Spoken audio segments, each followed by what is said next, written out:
S.O.W, Stream of Wisdom. It's the Houston location. We got another school out in Virginia with Kazak and Gabar. We got another location out in Kazak and Gabar. Oh, Bakar. Bakar. There we go. Bakar. He's Bakar Gabar. That's true. I digress. And we got another location out in Rochester, New York with Zion and Tequat. We have another school out in San Antonio, Award, Samshawan, and Dawiyad. All the class days and times, none of them have deviated. If you watched this before, you know all of our class and our scheduled times. All right. Mashaba is hosting the podcast on Podbean. You can check that out. We have other YouTube channels, Stream of Wisdom, Norfolk, Stream of Wisdom, Rochester, Stream of Wisdom, Houston, 5 Minutes of Wisdom, and a lot of shorts. Check it out. It's all on one channel. You go to one, you're going to see all of them. We also got Instagram and TikTok. We do kids class here in Houston on the Shabbat. We do it around, 11 or 11 a.m. If you're looking for a garment, something nice and crispy like what Quadazop got on, you can hit up the sisters at Fringed Up. They can get you a custom tunic made. They can get you custom armbands, headbands. You want a necklace with some type of Hebrew Israelite decal on it. They got you. Fringed Up and Chosen Creations. They got you. Whatever your mind can think of, the sisters and the brothers, they are very creative. They'll get to work. All right, and we got Hebrew Academy here in Houston. Every Tuesday, Hebrew Academy in Rochester, New York, every Wednesday. Those of you who have not showed up, hey, join the academy. Be more than just a regular person that sits in the audience or watch online. If you need 757-300-4047. Priest Quatazap at 303-557-8979. Priest Zainala at 346-234-8340. If you want to give us, drop any donations or alms to help support the cause, the mission, support the school, keep us up and running, you can drop that into the Wells Fargo account. That number is 101-580-616. All right. 6167. Oh, that's a 7? There's a 7 there. Trust me on that. Done. All right, or just hit up a priest, and they can give you the number and how you can make those donations or alms. That's it for the announcements. Right. How's everybody feeling? Wow. Oh no, you're admiring your work? Yeah. God, it's clean, it's crispy. You know what I'm saying? We in 8K. No excuses, right? 8K. Yeah, 8K. Live in 8K. Even the eyes can't even pick up the pixels. I feel like I'm a little bit off-centered. There we go. Now you move over just a little bit. And you come just a little bit closer, and then now we good. Space. All right. Y'all see the title of the class. So the title of the class is what? What we got? Why is it important to be obedient when you see others' disobedience? Right? Or something to that effect. So today we're going to talk about obedience, right? And the importance of obedience. And I kind of want y'all to be a little bit more interactive. This class kind of got some questions for brothers and sisters. And not all of them are questions where you have to give an answer in class.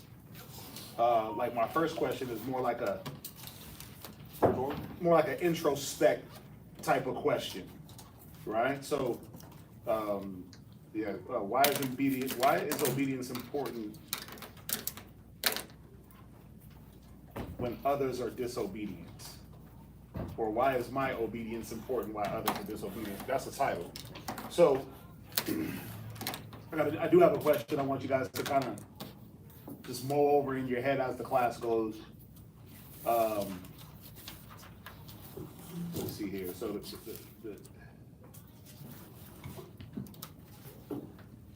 So and nobody has to answer this outright, but everybody online in the chat. So the first question that I have is, have you ever felt discouraged or questioned your commitment to the Most High's command when you see others doing things that you know are wrong?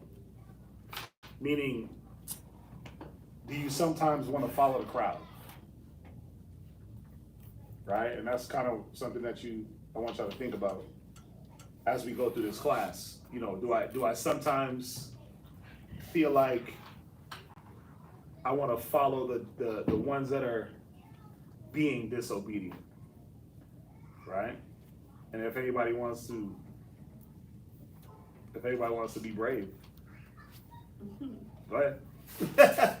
If anybody wants to be brave and answer outwardly, that's dope too. Sometimes I find myself in that situation where I'll be looking at it and I'll be seeing the people in the corners and stuff like that, and I'll be I kind of missed that, right? And I want to go back to that, but then there's something that stops me from going back to that and being whatever, and just turn around and continue doing what I'm doing. But yeah, there is sometimes that I do that I do want to go back into that old crowd and follow that old crowd, but somehow I don't. And I thank God that I don't. I thank the Most High that I don't. But yeah. Right. So sometimes, anybody else before we move on? I mean, at least the brother's being honest. I've had a thought before, in the sense of this. Mm-hmm. It may not have been in the truth, but you ever like on the job and the job politics is just not working out. People are just dropping out, and you're still there, and you're like, dang, well, they're putting more work on us. We got to do more. Pay's not being increased. There's more restrictions, and I'm the only fool that's still here. Yeah, I see that aspect. I can see that aspect, but I wouldn't count that as a disobedience only because if you signed up for a job at a workplace and then they kind of start adding to you unjustly, and then other people decide that, hey, this ain't right, I'm gonna go look for something else. I don't really look at that as a disobedience. Well, it was more like on the follow the crowd, like people Okay. start leaving. Yeah, the follow the crowd thing I can see. Yeah. But I'm talking about following the crowd and leaving off of the Most High. Okay. That's the spirit I'm trying to roll in right now. I'm asking this because we got to be real with ourselves, and we got to be real with the things that prevent us. Right? We got to look at the things that prevent us. There's certain things that certain brothers and sisters want in here, but you got to understand why you don't get it. Now, I've been through that class. Can you handle your blessing? And why you don't? Well, there's more than just blessings that we're looking to get. That's one of the things, right? But there's things like strong faith.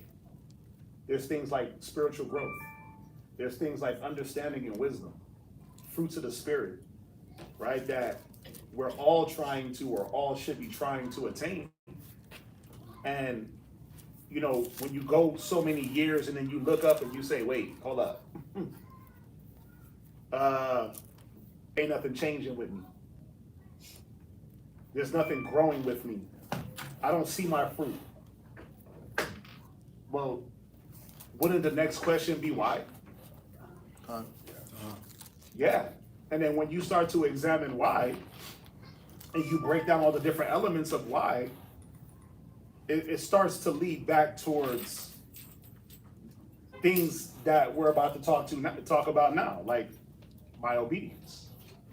What am I obedient to? Why do I slack in obedience? What's the importance of obedience? Right? So, that's why I want y'all to kind of interact, because I feel like this is a good topic, and this is not one of them get in order you at. No, this is one of them like, let's think about it. Let's think about this real quick and really understand what is causing us to trip up. What is causing us to be stagnant? What is causing us to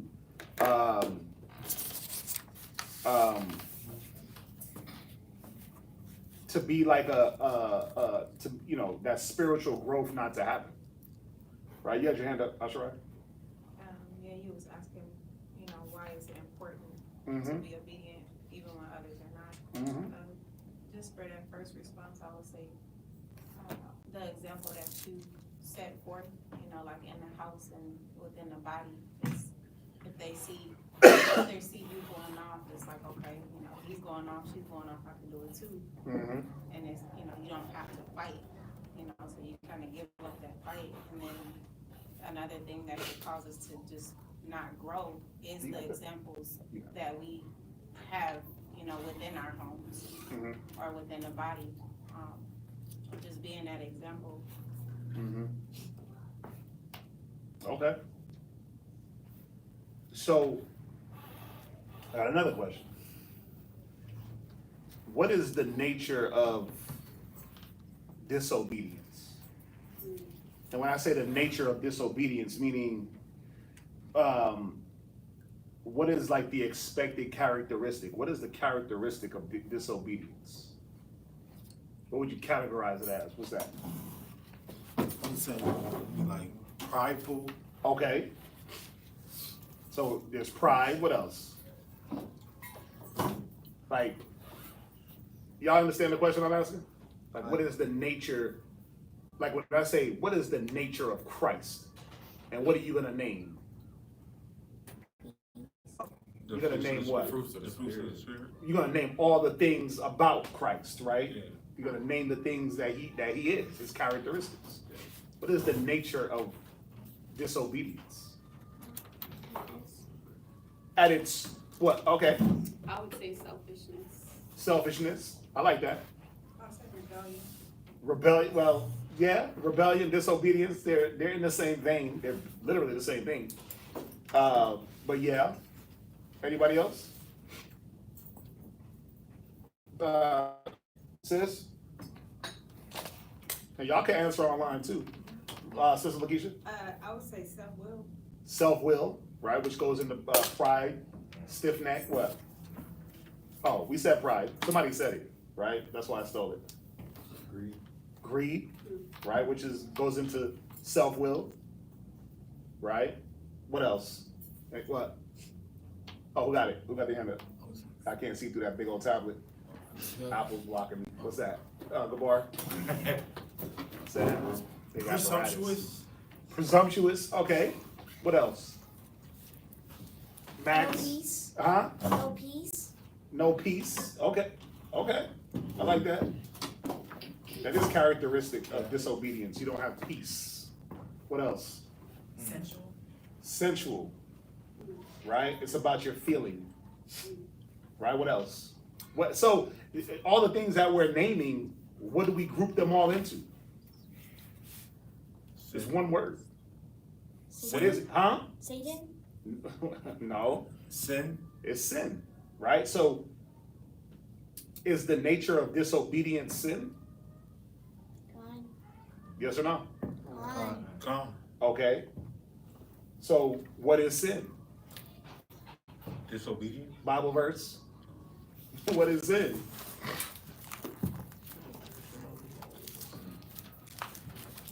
What is sin? You see how basic this is? You see how I'm trying to make it basic so we can understand it. But look how basic it is. What you got? 1 John chapter 3, verse 4. Go ahead. Whosoever committeth sin Right? transgresseth also the law. Right. The brother Nick said ego. I like that. He said stubborn, slothful. Ivy said rebellion. McGunn said doubtful.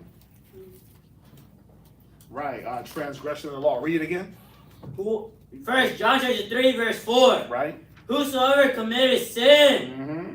transgresseth also the law. For sin is the transgression of the law. Right, go to Ecclesiastes 7:16. So, at its core, disobedience is sin. At its very core. It's a sin to be disobedient, right? When you peel back all the layers and you characterize it, it's not a good character to have within you, right? It's not a good character to display, right? And it's not a good character to learn from, right? Go to Ecclesiastes, read it. Ecclesiastes 7 verse 16. Uh-huh. Number not thyself among the multitude of sinners. I wonder what? Among the multitude of sinners. Go ahead. But remember that wrath will not tarry long. Read on. Humble thy soul. This is the opposite of disobedience, is humility, right? Or one of the opposite natures of disobedience, as far as a characteristic, would be humility. If pride is part of the nature of disobedience, then humility would be the opposite.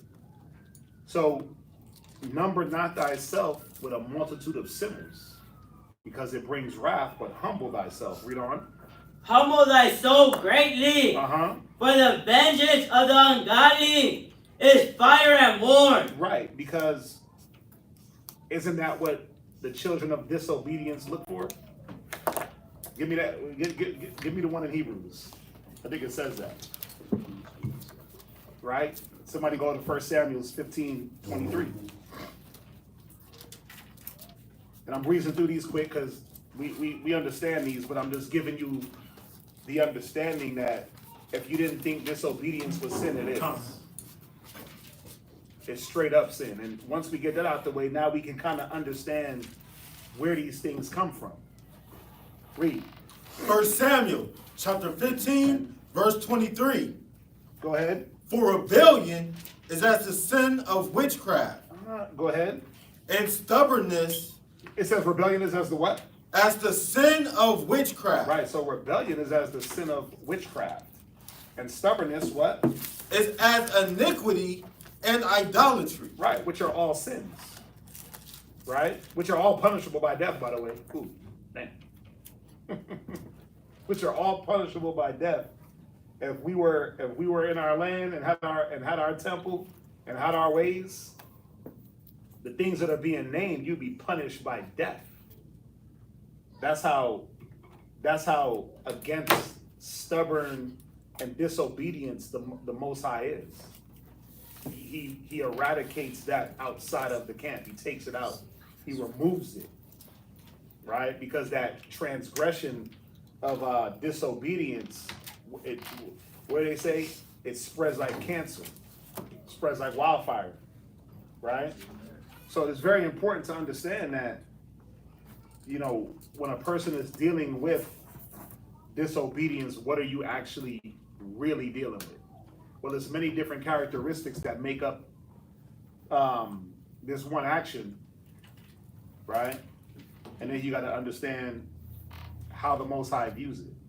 Yeah, you know, just looking at the synonyms of disobedience. No, I'm sorry, not even disobedience, just obedience.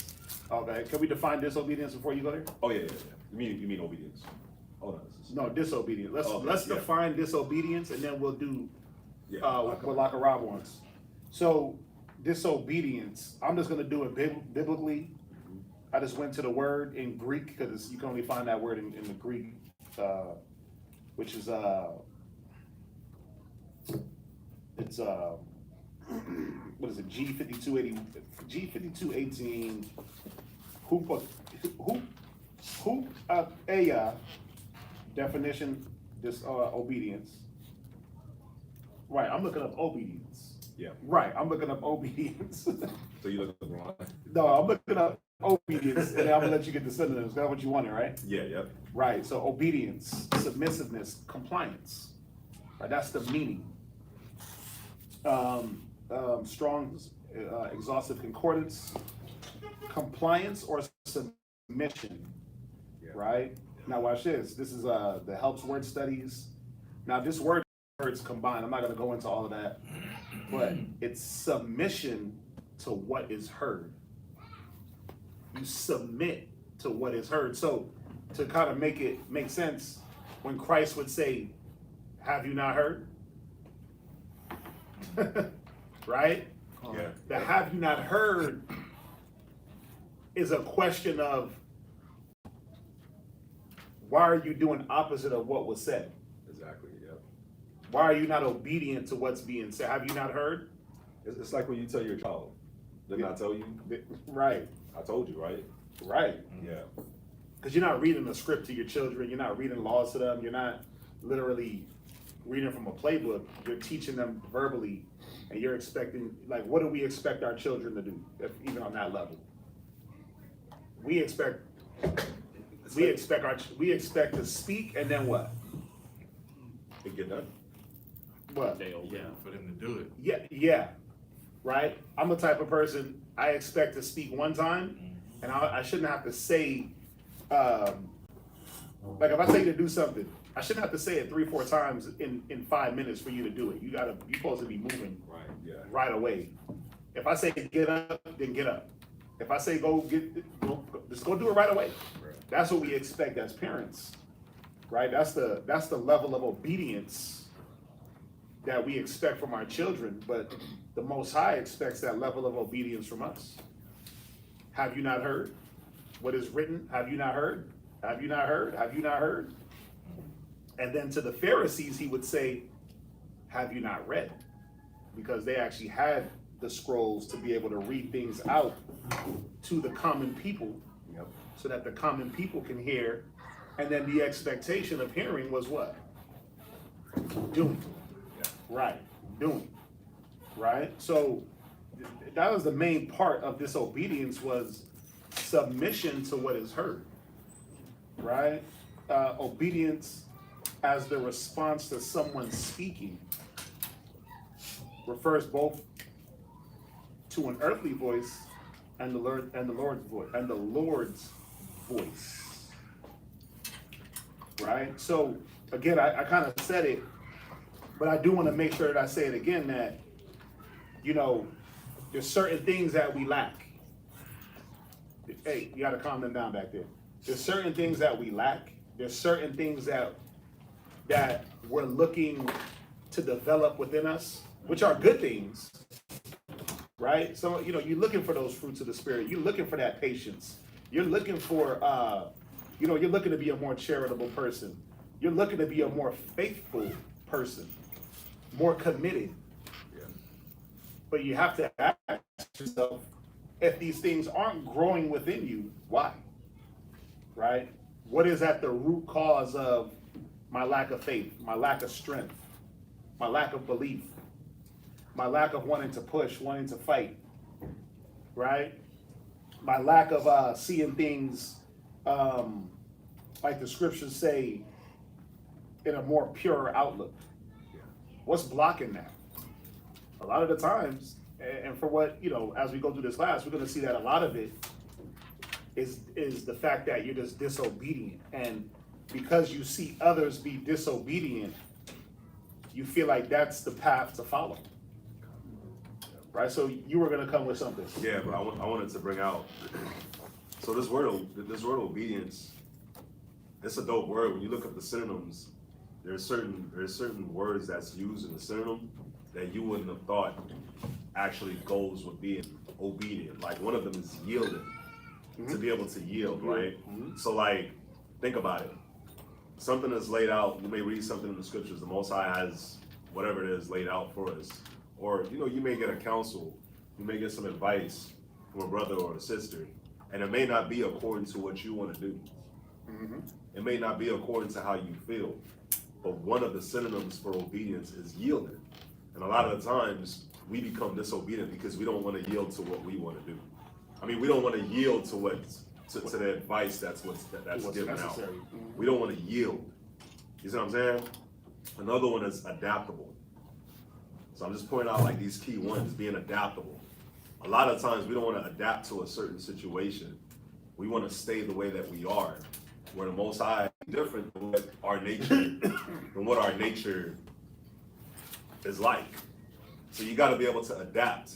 And who would think that not being able to adapt to a certain situation will mean that I'm disobedient? That's what I'm saying? So it's crazy. Another one is dutiful. Dutiful.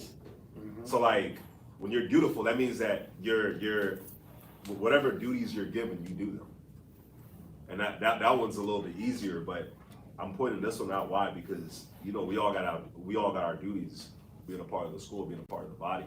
If you're a husband, if you're a wife, if you're a child, like you got your role that you got to play. You got duties that you got to play in that role. And if you don't play those duties, you don't play that role, then you're being a disobedient husband, a disobedient wife, a disobedient child, brother, sister, whatever the case may be. And all that falls under obedience. And it's, bro, just looking at the synonym is crazy because it just opened up these different thought processes that I didn't have, that I didn't think about when it came to being obedient. I like dutiful because it means that you don't stop having duties. Yeah. You don't stop as a husband. It don't stop because now you lay down.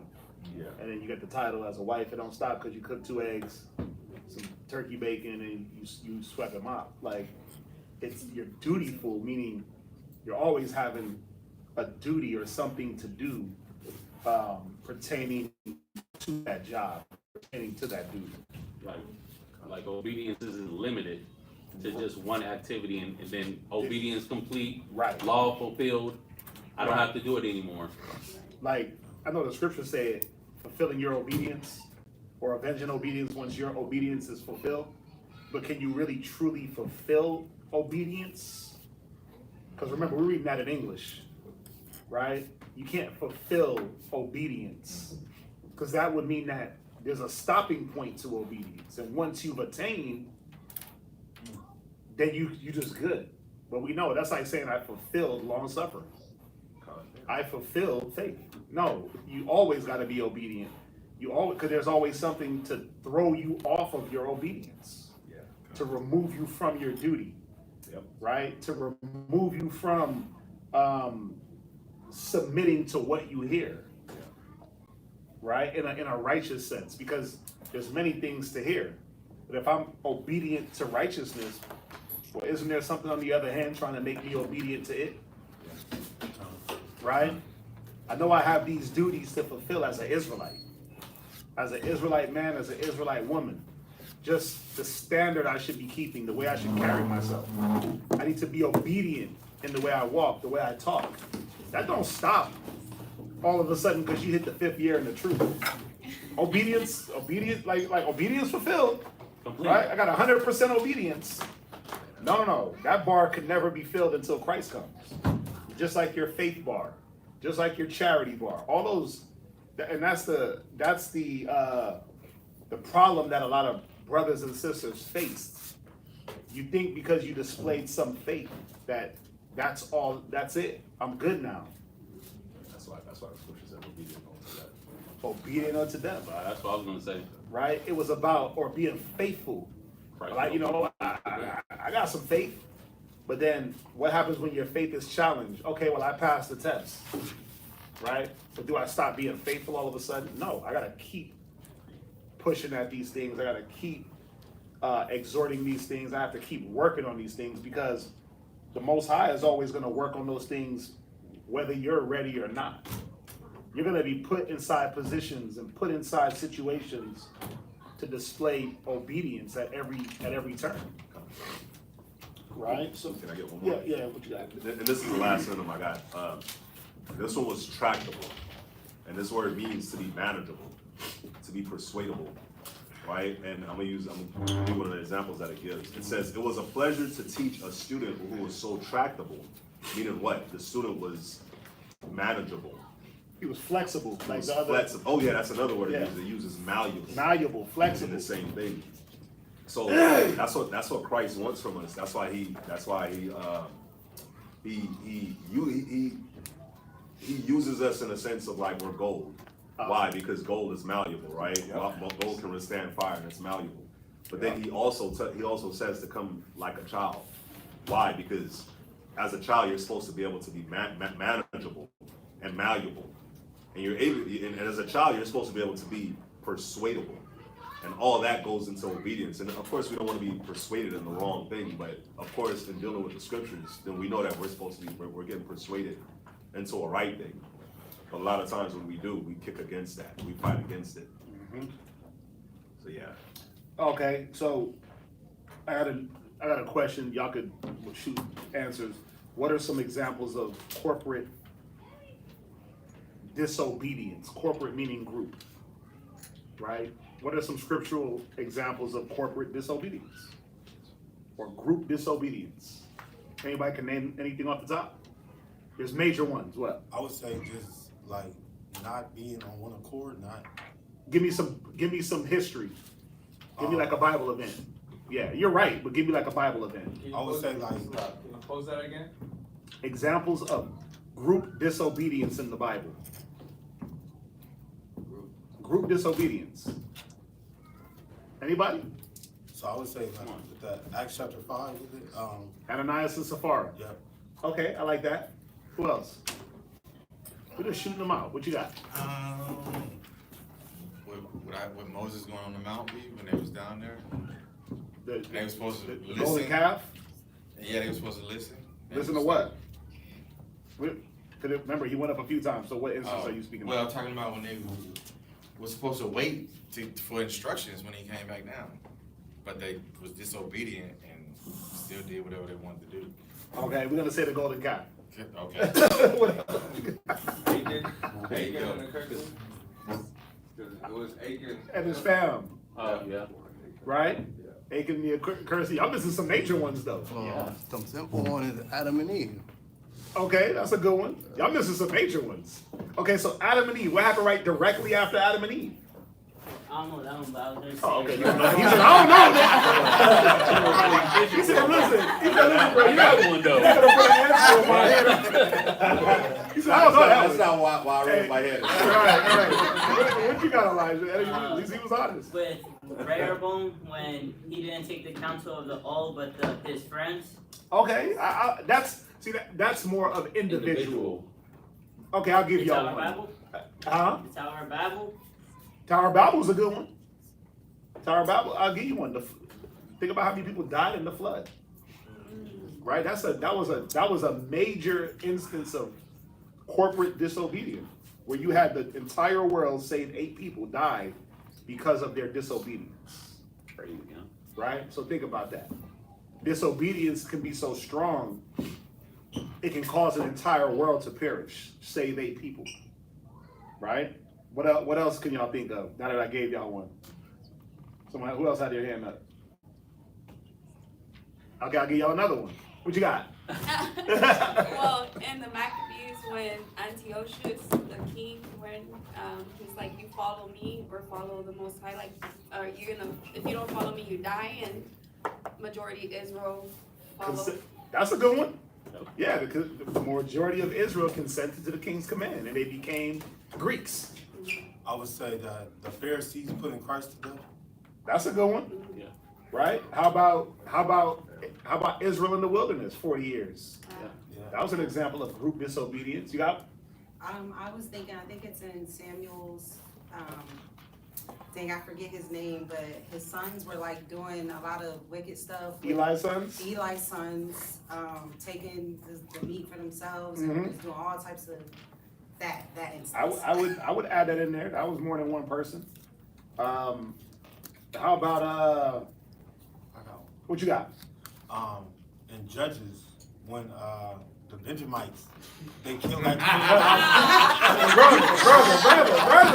brother. I'm slaughtering your own brother. Why are we doing this?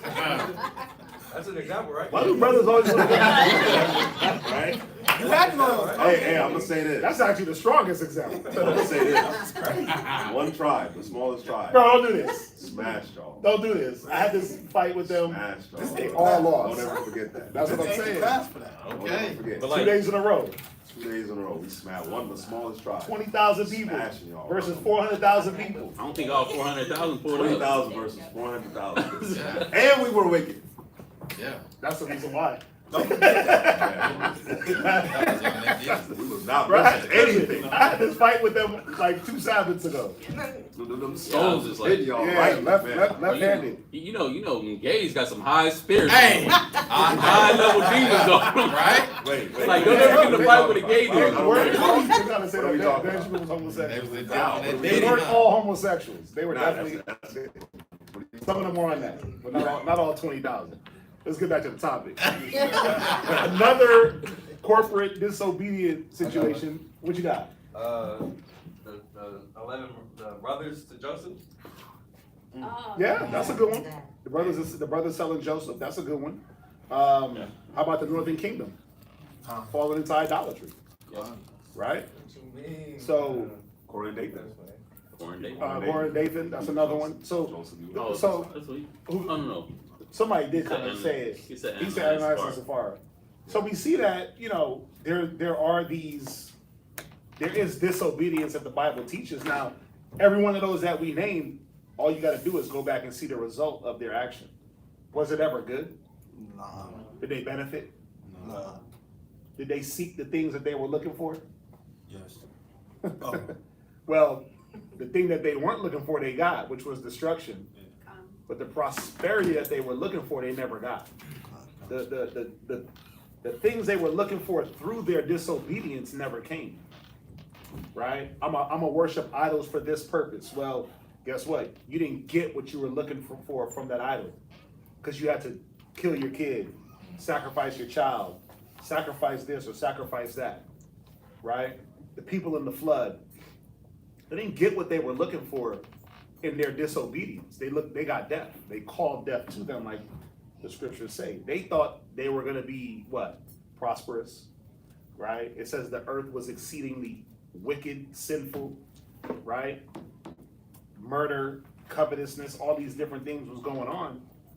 And so these people thought that was going to be their come up, but it was actually their downfall, right? So I'm bringing these situations out because, okay, yeah, that's the group. That's cool.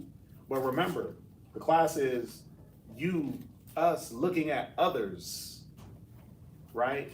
And their disobedience being the cause for you to be disobedient. And that's what we got to look at is, why is others the cause? And what are you not seeing within your own self to remain obedient? Right? So from there, go to John 15. Go to John 15. And this is what you're going to write down. There's not points, but there's points. Right? First point. Obedience is how we bring forth fruits and show the Most High's glory to others. So it's like a synonymous thing. If I'm bringing forth fruit, I'm actually displaying the Most High all in one. So obedience is how we bring forth fruit to glorify the Most High. Go to John 15, you're going to read verse 1. John chapter 15, verse 1. Down to verse 8. I am the true vine, Right? and my Father is the husbandman. Right, so this is Christ speaking. He's the vine. His Father is the husbandman. Go ahead.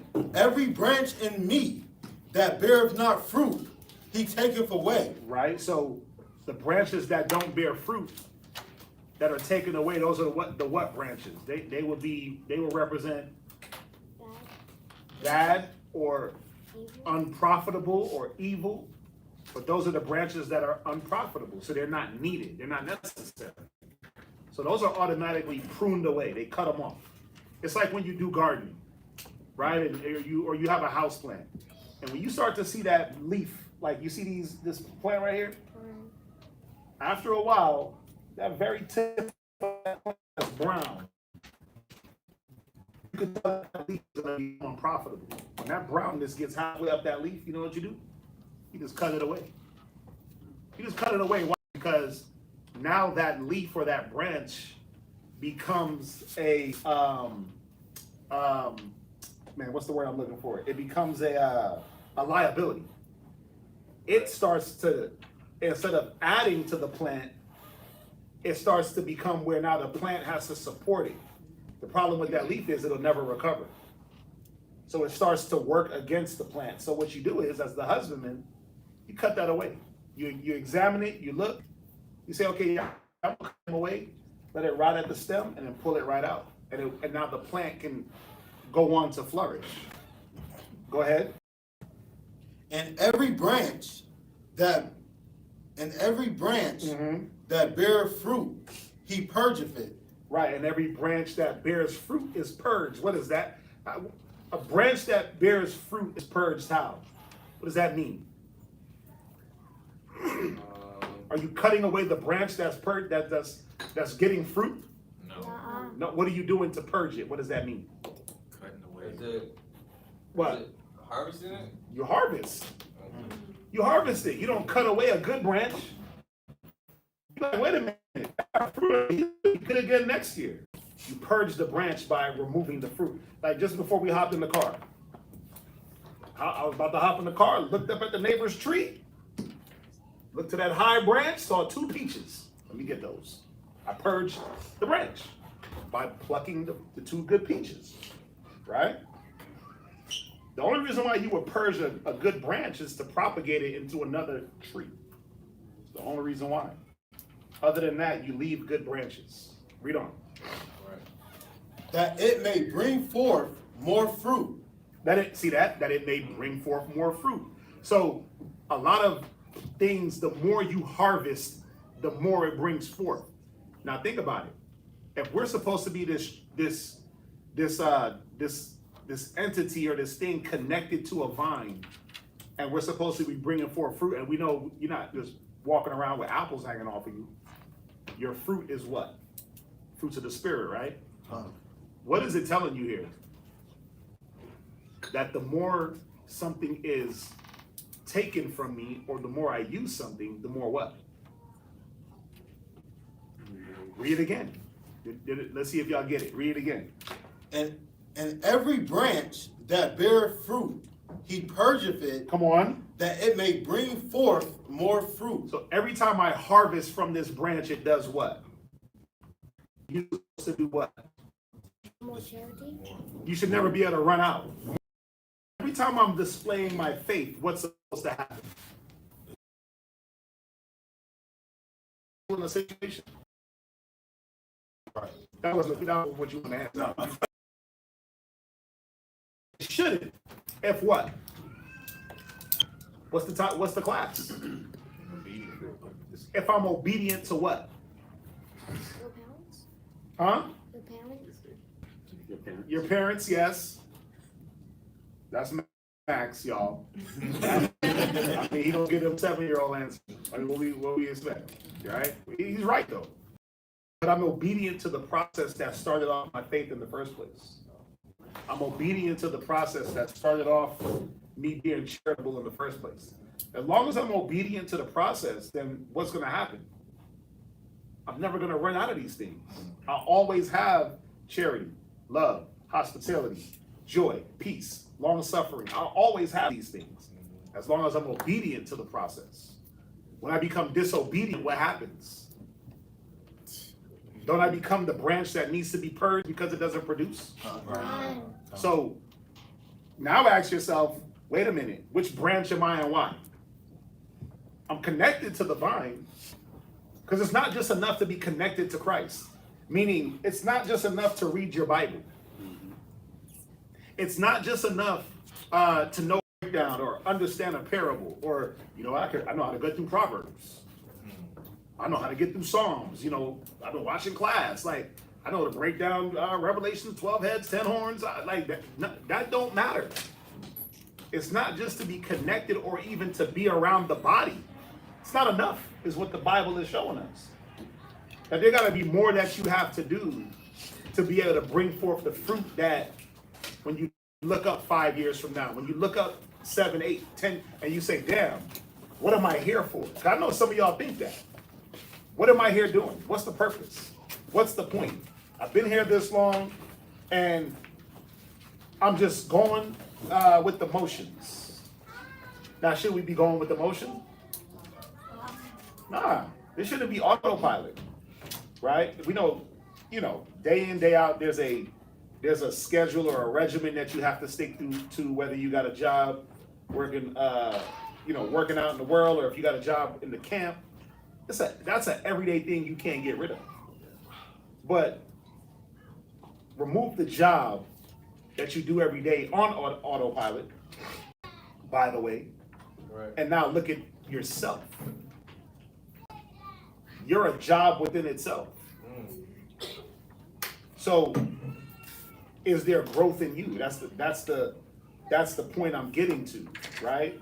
Is there a growth in you? Is the fruits of the spirit, or whatever growth you're looking for, is it actually happening? Or are you stagnant? Right? Are you spitting your tires in the mud? Some of us are. And you can't figure out why, but there's a reason why you're disobedient. At the core, the disobedience is what has you stuck. Read on. Somebody had their hand up.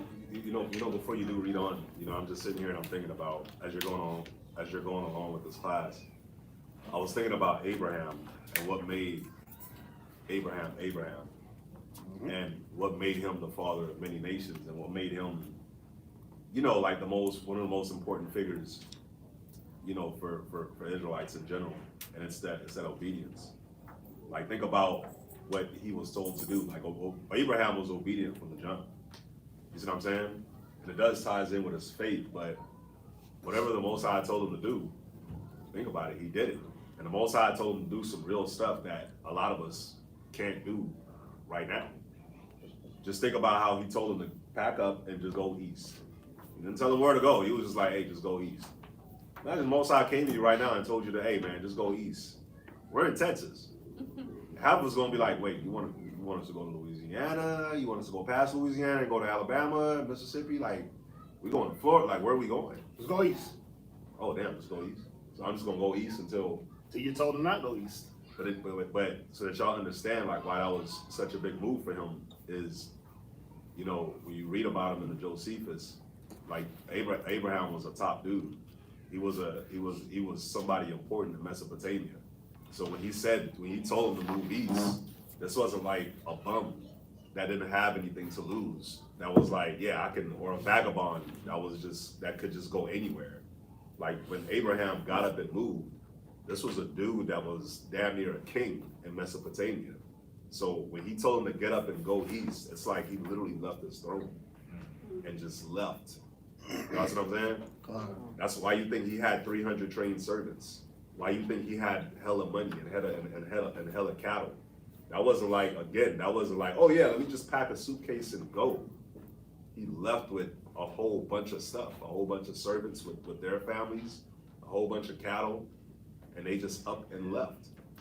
You're not seeing today a man of position or a king just up and leave their position in search of nothing.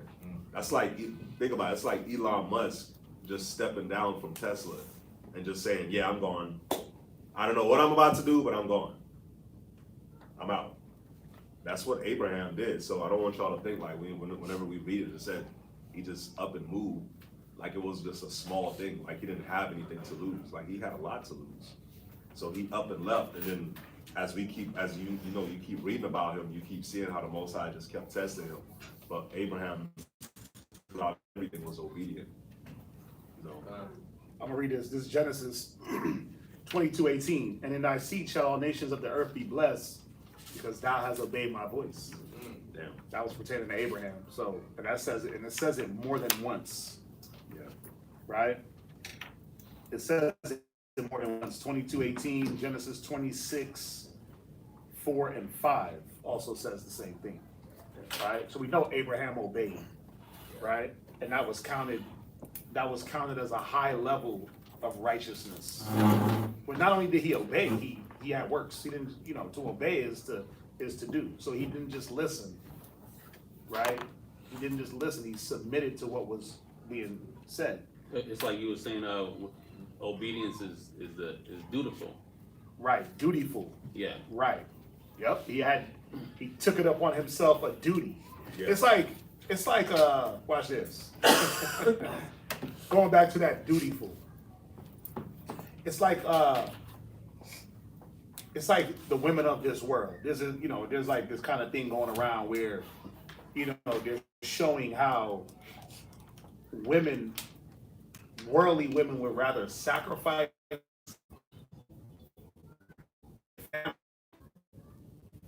than sacrifice their happiness. And typical marriage, sometimes things get a little rocky. You know how marriages go, right? We deal with them here in the truth. It's never perfect.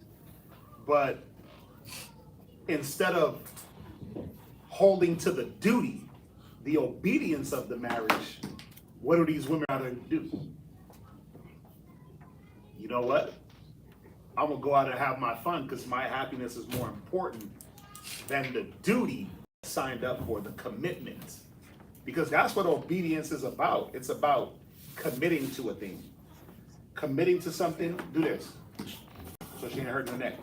It's about committing to something and then sticking to it to get a desired result. And then once said result is achieved, you keep doing it for the next result. But you see that these women in the world, they'll forget the duty because my happiness is more important. Forget the duty to my children. Forget the duty to my husband. Forget the fact that I got married in the so-called eyes of white Jesus in a chapel, wedding dress, all these people showed up, big 10-level cake, right? Forget the fact that I did all that. I'm not gonna commit to the duty anymore. I'm no longer dutiful. Now it's about my happiness. So we see that disobedience can be broken due to, Benaiah said it perfect, sensual. You see how I'm tracking this conversation? Yeah. Sensual. I'm trying to work on my memory. So I'm tracking everything y'all saying and really thinking about it so I can go back to it, because y'all are making good points, right? But it's about how I feel and what I want, and that breaks disobedience. That breaks the hearkening to what I'm saying, because now it's about what needs to be felt, right? Read on in John. So we're dealing with this true vine, right? Go ahead. John chapter 15, verse 3. And just showing that obedience is supposed to bring forth fruit to glorify the Most High. Read. Now, ye are clean through the word which I have spoken unto you. Read. Abide in me. Right. He said do what? Abide in me. If I abide in something, that means I'm doing what? To abide. If I'm going to abide. I'm going to stay until told otherwise. That takes a level of obedience, because I might not like it here. I might not like the conditions, but I abide here until, like when we were in the wilderness and we had to abide in a place until what moved? What? The cloud. Right.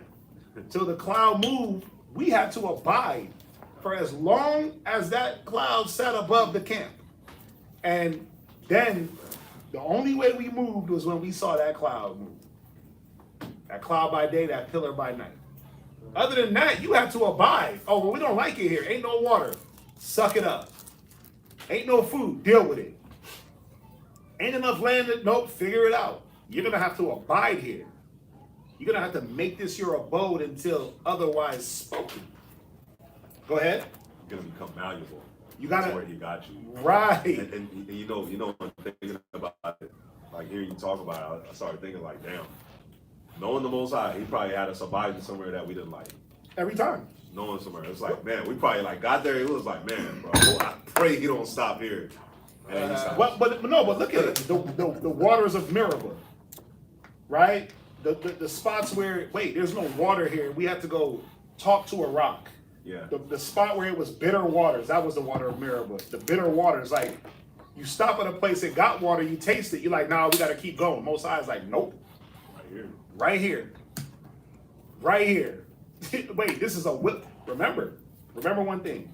When the Bible talks about wilderness, it's not the lush green evergreen forest that you sometimes think when it pops in your head. Yep. Wilderness means desert. That's what it means in the Bible.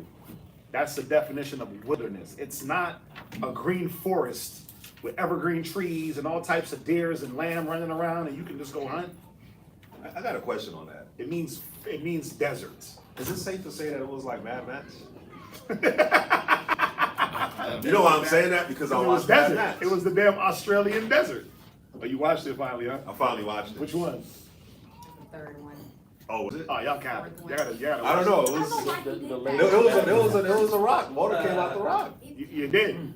They definitely had water coming out the. Yeah. It was a dam. So, okay, yeah. I was thinking like he would turn like the big thing. Bro, And yeah. It made me think like. It definitely dang, remind you of the Bible. literally, yeah, it did. Yeah. It did. They migrate to different cities to get different resources. Yep. Yeah. But you gotta start at that first one. You gotta start at that first one. Mel Mad Gibson. Max, Road Warrior. They all go together. All the Mad Maxes go together. It's all the same story. So I shouldn't have started the third. No. You watch Furiosa? I thought, man, I ain't gonna lie. I thought I was starting. No, the he first watched. one. He probably watched the regular Mad Max with the dude that played Bane. You wanna play Alright. Venom? The guy Yeah, from the Venom? guy played Venom. Oh, Venom okay. played Bane. That's Mad Max Fury Road. Yeah. Those are my shows. Anyway.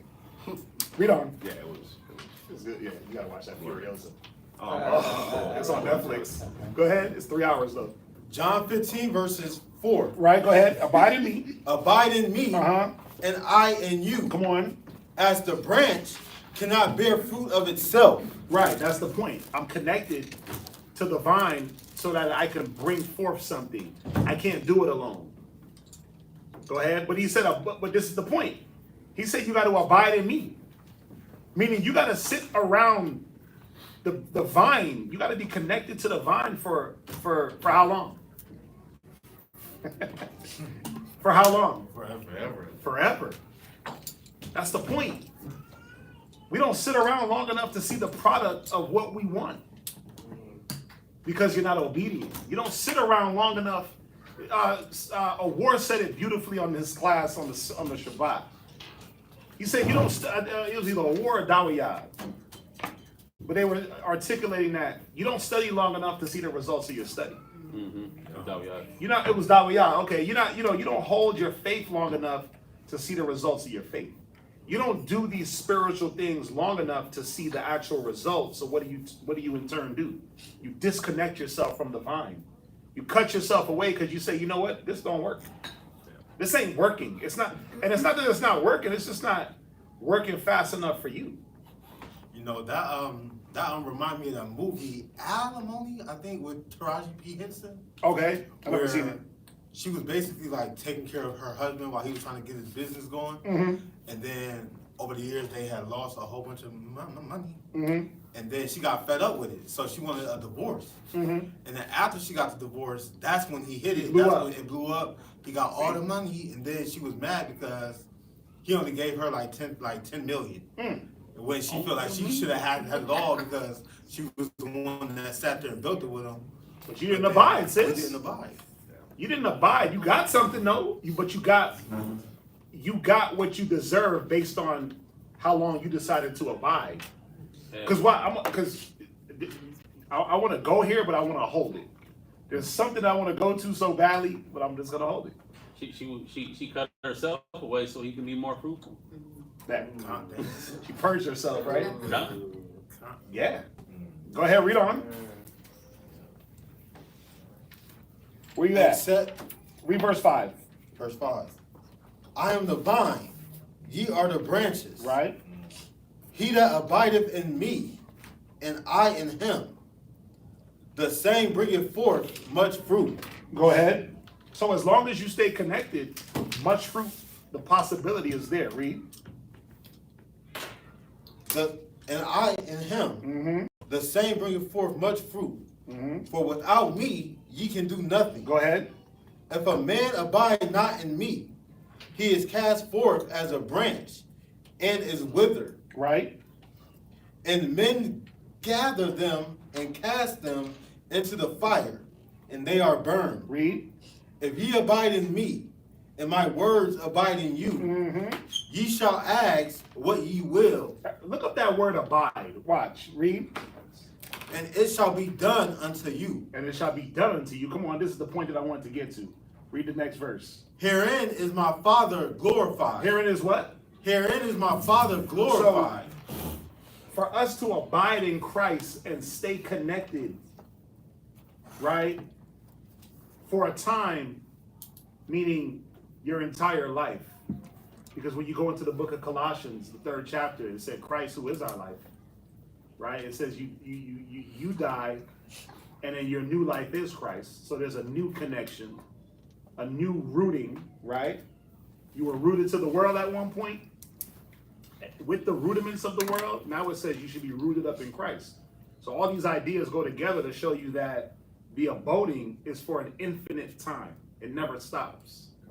And that there's a product of that abiding, right? Which is glorying the Most High. Through what? The scripture said it. Where does the Most High get glorified? Through what? When we bring forth fruit. When we bring forth fruit. It's like the man that has the luscious, beautiful garden. And you pull into his garden and you pull, a fruit off the tree. Yeah. Who you give that glory to? The tree? To the man. Yeah, you give it to the man because you're like, damn, this man took care of this. Like he was back there fertilizing and pruning and getting rid of bugs and pest control and weed pressure, and he was doing all them things, right? Who you give that glory to? You give it to the husbandman. You don't give it to the tree. But the tree is also glory because you say, man, you know what I'm going to do with this tree? You know what I'm going to do with this fruit? What do you do with the good fruit? When you got good fruit and you're a person that plants seeds, what do you do with that fruit? You take what from that fruit? From the choice fruit. What do you take? The seed. You take the seeds because you know that. Wait a minute. This plant withstood pests. This thing can withstand heat. This thing, it didn't take too much water. The leaves were beautiful at the end. You replant those seeds, right? You try to reproduce that plant is the point, right? So the glory is, first of all, it goes all to the Most High. That's first and foremost. But the fruit that you produce now is able to be distributed out through people. What's that? So with this point, would it be like, it reminds me of Deuteronomy 4 when he told us that keeping the law, statutes, and commandments would be our wisdom inside of the nations, and they will glorify the Most High. Like that's same thing. Because keeping the wisdom, what are you going to get from that? Fruits of the Spirit, right? Because remember, the law is spiritual. So you are going to get the fruits of the spiritual, the fruits of the Spirit through keeping the law. But that's what we kind of cut out of the law in the beginning. That's why Christ said it in Matthew 22:23. We omit the weightier matters of the law: faith, mercy, judgment, right? All those things are supposed to bring forth the fruits of the Spirit. But what do? We dwell on the sensual part, like Benaiah said. We're not malleable, we're not moldable. We want to see things one way. Or we just don't want to stay connected to anything for a long period of time. We want to be nomadic in everything we do. We want to be strangers and pilgrims in everything we do. I'm just a pilgrim, just here for a moment. But it says be strangers and pilgrims to evils, right? It didn't say be a stranger and a pilgrim to the Most High's commandment.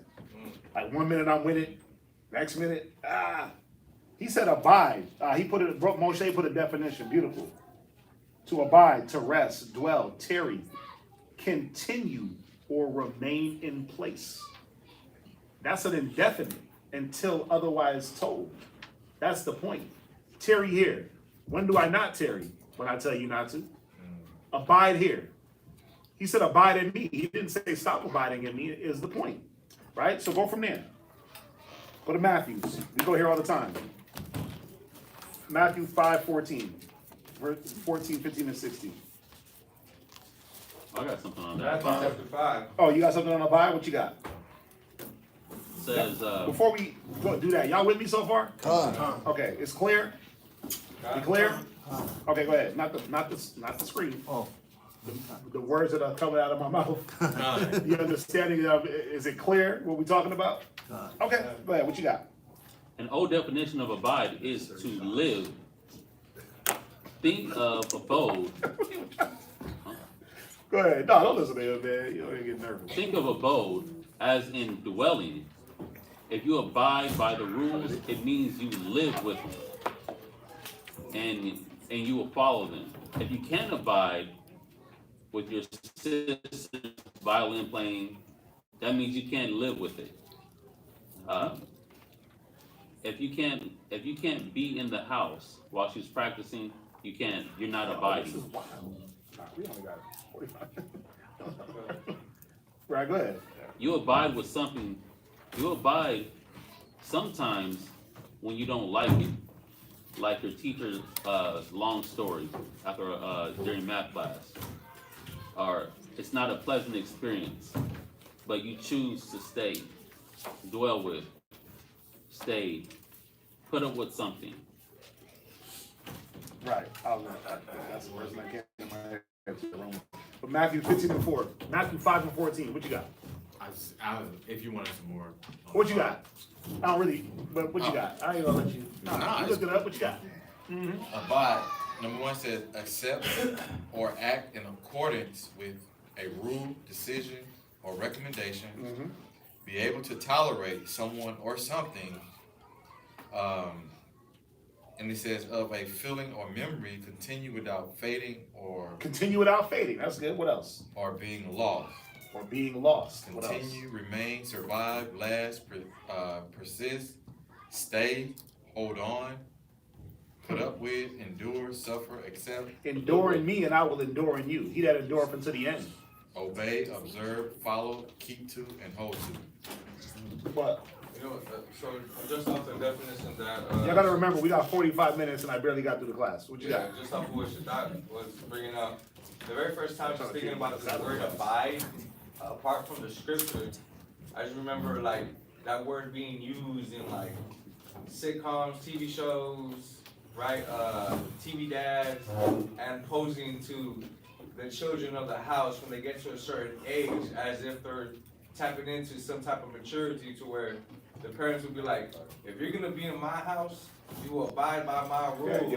Yeah, you'll live by my rules. Yeah. And in these sitcoms, what's portrayed on these novellas and stuff is like, you know what? I want to be me. I don't want to abide by your rules. And it's glorified on TV, the rebelliousness of, you know what? I'm not going to abide by your rules, and I'm going to go and do something else, do something in their own vain mind, something greater. And then in the TV show, it's like the dad or the head of the house to whoever said that is like, you know what? I was wrong. You made the right choice. But now taking it into the scriptures, we need to learn how to abide. Because everything that's in the world right now is teaching us not to abide. Teaching us to rebel. Which you're only gonna go into the world and abide by what they got to give. Yeah. You abide by something. You're gonna live by something. You're gonna connect to something and attach to something. That'd be the cap. Yep. Right? That'd be the cap with a lot of Israelites and a lot of people. I don't need nobody to teach me nothing. The spirit. But then guess what? You go into the world and somebody's teaching you something. It's crazy. The spirit of YouTube is teaching you. Yeah. Let's read this Matthews. Matthew chapter 5, verse 14. Uh-huh. Ye are the light of the world. Mm-hmm. A city that is set on a hill Right. cannot be hid. Right. Neither do men light a candle and put it under a bushel. Right. So you're a light. No one lights the candle and throws it. Like we don't light candles and throw it underneath the podium. You use the candle for a purpose. Go ahead. But on a candlestick. Right. And it giveth light unto all that are in the house. Go ahead. Let your light so shine before men. Go ahead. That they may see your good works. That they may do what? See your good works. So in the context of what we're going over, what would be your good works? Your fruit. It will be your fruit, right? It will be the fruit based on how attached to the vine you are. Based on how attached or how much you allow the husbandman to deal with you. The husbandman being the Most High. Go ahead.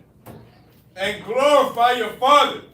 And what? Glorify your Father. So they're going to see you and glorify the Most High. That's the point.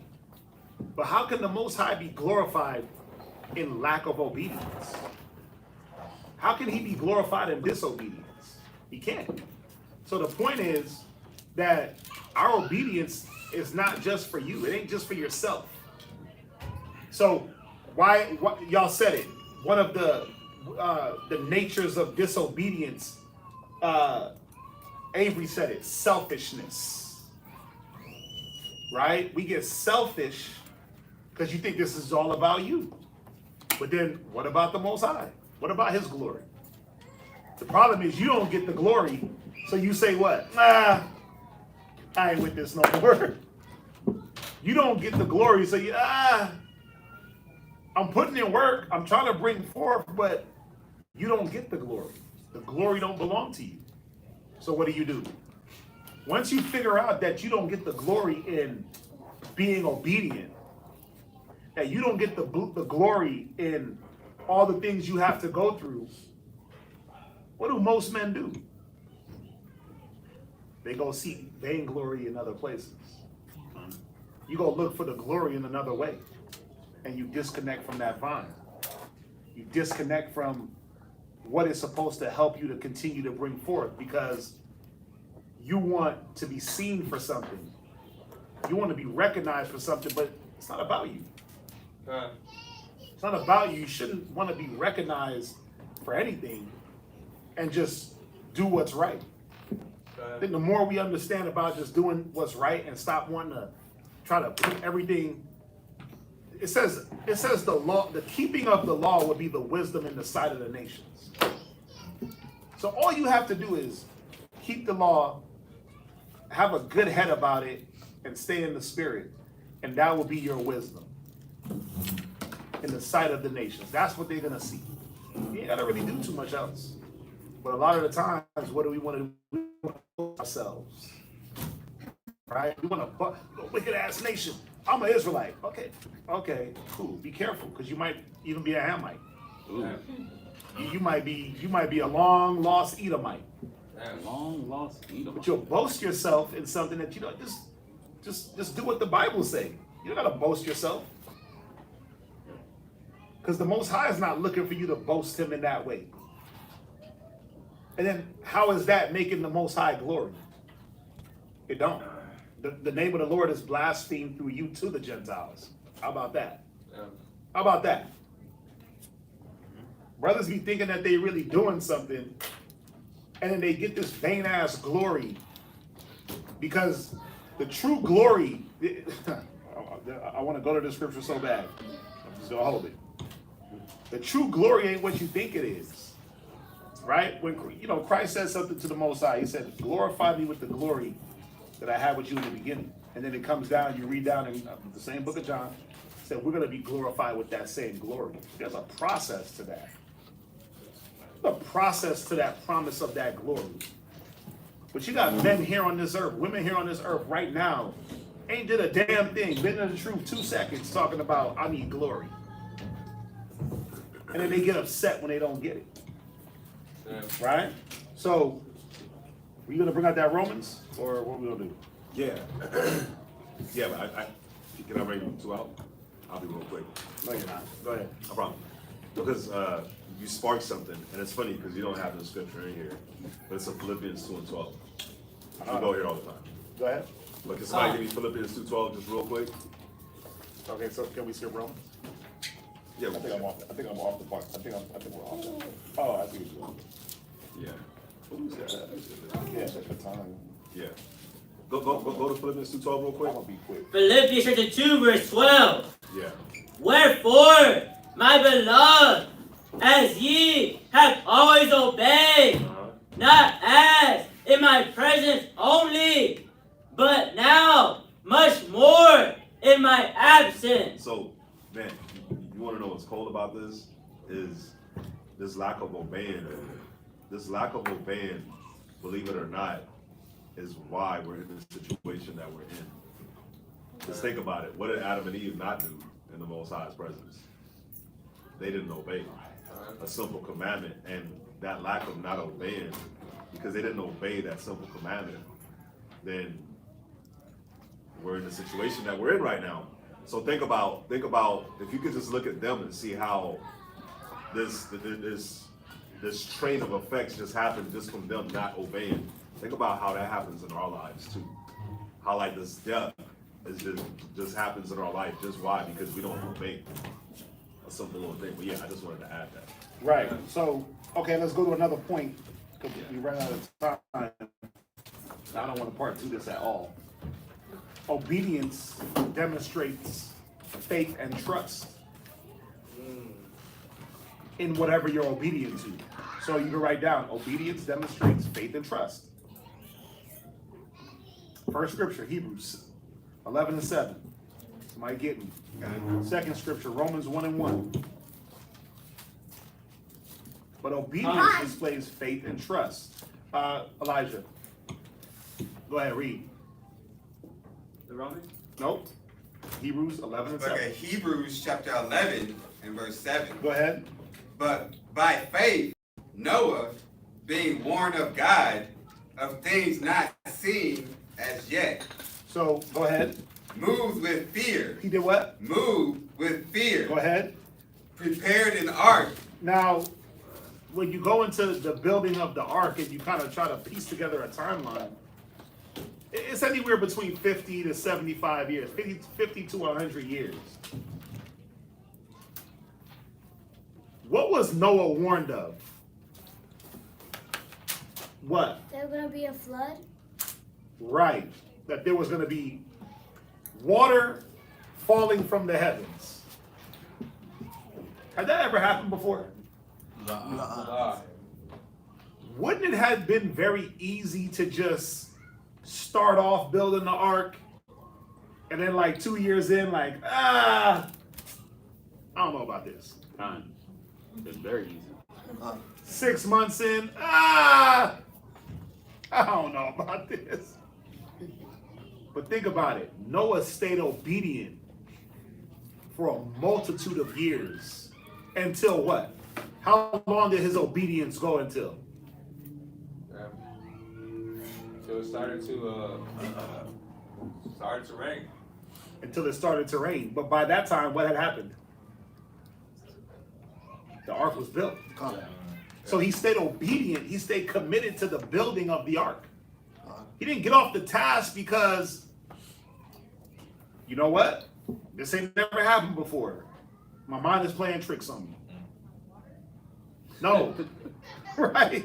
The Willie D and Bushwick Bill, my mind playing tricks? Yeah. No. Just think about it. Think about it.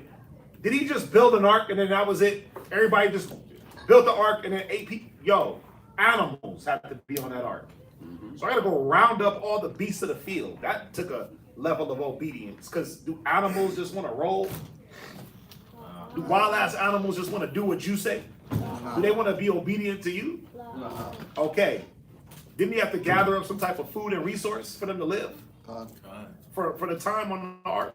Yeah. So the level of obedience that was needed did what?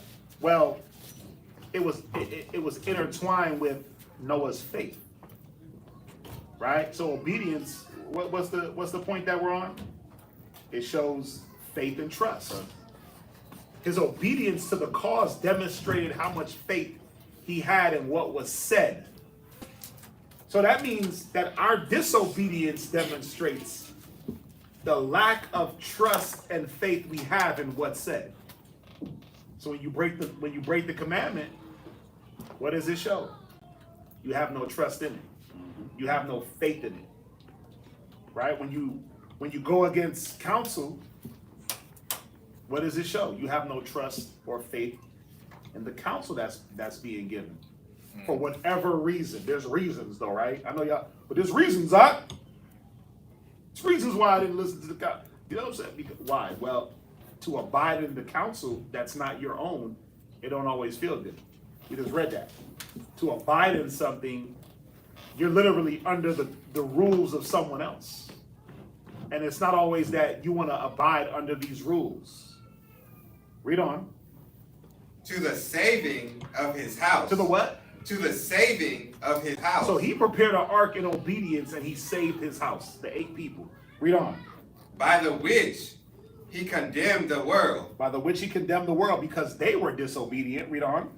And became heir of the righteousness which is by faith. Wow, you see that? But he became heir of the righteousness which is by faith. Read on. By faith, Abraham. That's another man. By faith, who? Abraham. Read on. When he was called to go out into a place which he should after receive for an inheritance. Right. Obeyed. He did what? Obeyed. He did what? Obeyed. It said he obeyed. Abraham, get up and go east or go west. Go to this city. Go to that city. Do this, do that. I'll make you a father of nations. Blessed will be thy seed. Okay. Cool. Got it.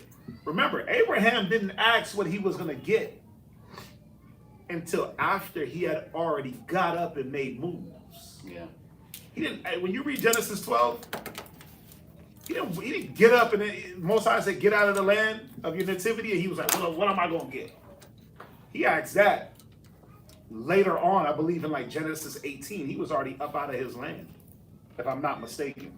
Could be wrong on that chapter, but he asked after the fact. After the fact, but he obeyed is the point, right? Read on. Is that it? Live. Go ahead.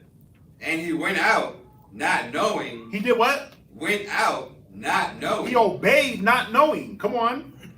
Whither he went. I mean, come on, man. Think about that. Ain't nobody, Most High ain't dealing with nobody like that in here. Every time you get up out your house, you know where you going. Yeah, you jump in the car with no destination. No.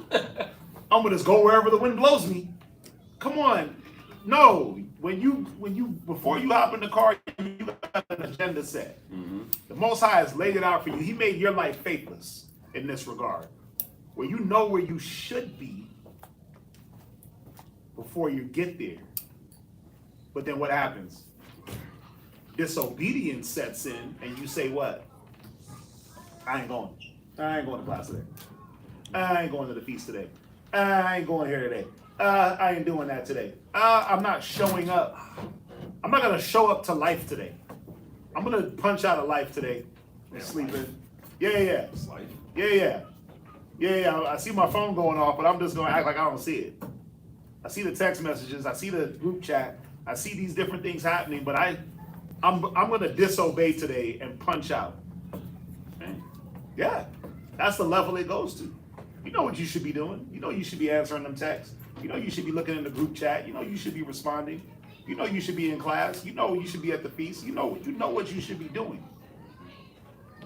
The Most High made it damn easy for you now, where he's not giving you a trick bag of, go here. Well, what's over there? You do that to yourself now.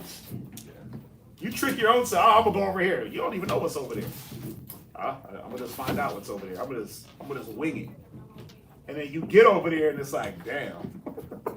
No, it's like I'm gonna go over there because I heard it's better than right here. I heard something. Yeah, I heard you going off of somebody else's faith. Go to Romans 1:1. Did you finish? Got it. Okay, go to Romans 1:1.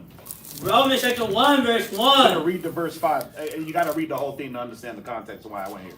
Read it. Paul, a servant of Jesus Christ, Right? called to be an apostle, separated unto the gospel of God, So Paul, the Savior, Paul separated to the gospel of God. Go ahead. which he had promised afore by his prophets in the holy scriptures concerning his son Jesus Christ, Right. So go ahead. our Lord, Mm-hmm. which was made of the seed of David, according to the flesh, and declared to be the Son of God, with power, according to the Spirit of holiness, Go ahead. by the resurrection from the dead. Everything that Paul said, you have to have faith that it happened. You have to have faith that Christ rose from the dead. You have to have faith that he wasn't that the sperm from Joseph's testicles wasn't grabbed out of it and then thrown into Mary? Because they be teaching that. Like the angel went into his nutsack, pulled out the sperm, and then just put it in Mary. You got to have faith that Joseph laid with Mary. That take a lot of faith, that one. It takes more faith that the angel went into his sack, pulled out sperm, and then put it inside of Mary. You got to have a high level of faith for that. That's crazy work. It's like faith, a little bit of tequila, and a perk to believe that. A perk. You got to be off a perk to believe that. Acid. Yeah. You off of something crazy, right? It's a mixture, perk, faith, and Christianity. Oh, I thought you were going to say crystal meth. No, Christianity. Christianity is a high-level drug, right? Because they teach that. Oh, the Holy Spirit overshadowed her. Well, what does that mean? Right? Oh, well, the angel impregnated her. Well, how? Because when you go through the genealogy, he's Joseph's son through the genealogy by blood. How else could that happen? So the point is that Paul is articulating is that these things that we know people preach against, we have faith in, right? That Joseph laid with Mary to produce Christ as his fleshly father and his fleshly son. But that also Yahushua is the begotten of the Most High, right? Being that he's the walking will of the Most High, being that he's the prototype of what the Most High wanted us to be in the beginning, as far as being inside of being made in his image. Christ is what Adam should have been. Wow. Christ is what those people at that time should have been, right? So Paul is saying, look, Christ to be the Son of God, made of the seed of David, right? So he's showing these controversial things that they're controversy now that weren't so controversial then. Nobody was fighting about Christ and virgin birth like how they fight about it now. It was understood that he was the son of Joseph from the line of David. But now in this day and age, with all the different doctrines and things popping out, what you got to have? You got to have faith, first and foremost. But then you got to read the Bible to understand also, right? The Bible is the evidence. The Bible is the evidence of the things not seen. You haven't seen it, but you can read it. Hebrews 7:14 says Christ sprang out of Judah, right? Revelations 49:12 tells you the scepter will not depart from Judah till Shiloh, right? 2 Samuel 7 tells you about David's kingdom spreading through his generations for an everlasting kingdom till Christ, and then it will keep going, right? You got to have faith in these things. Read. According to the Spirit of holiness. Go ahead. By the resurrection from the dead. You got to have faith that Christ resurrected from the dead through the Spirit of holiness. Read on. This is the point.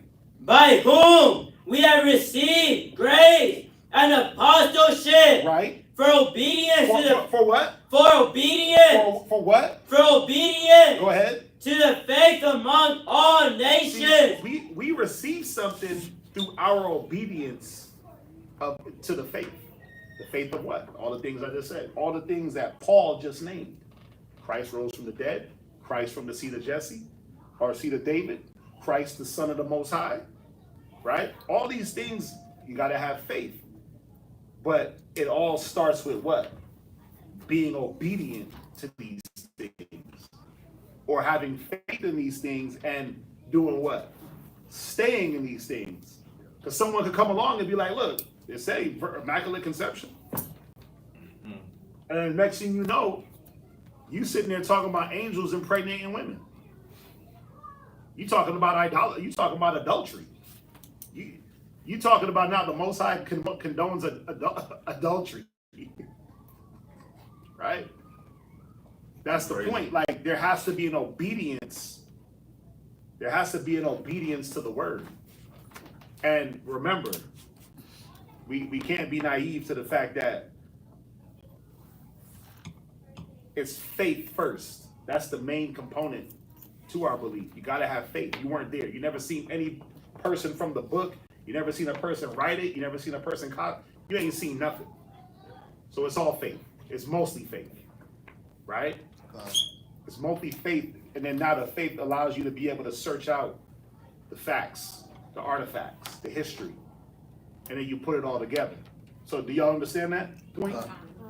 Right. So he said, "Are you gonna go to the Genesis?" Oh no. Okay. So I do have a question. Why is it harder to obey? Why is it hard to obey when everybody else is doing their own thing? Why is it hard to obey when everyone else is being disobedient? What makes it hard? That's the question. What makes it hard for you to stay faithful and stand on your square and be because the one that's disobedient is kind of looked at as what? You making it out here. Yeah, it could be that. But go back to like grade school, the kid that was always like doing everything the teacher said. The whole class was rebellious, but there was one kid that always did what? Followed the teacher, right? He was always about what the teacher said. The teacher's pet. He was a teacher's pet. He was ostracized though. Was he? Oh, he's a teacher's pet. Hooray! Or was he not ostracized? Ostracized. Yeah, he was ostracized. He was looked down on. You know what I'm saying? Oh, you just trying to kiss up. You got a brown nose, right? You're a brown noser, right? He would be ostracized though. He'd be bullied. He'd be made fun of because of that obedience, right? So, what makes it hard for you to stay obedient when everyone else is being disobedient? Y'all get, you can raise your hand. If not, we can move on. Anybody got anything on that? Anything they want to share? Testimony. Why is it harder to obey when everyone else is doing their own thing? What? Asharai.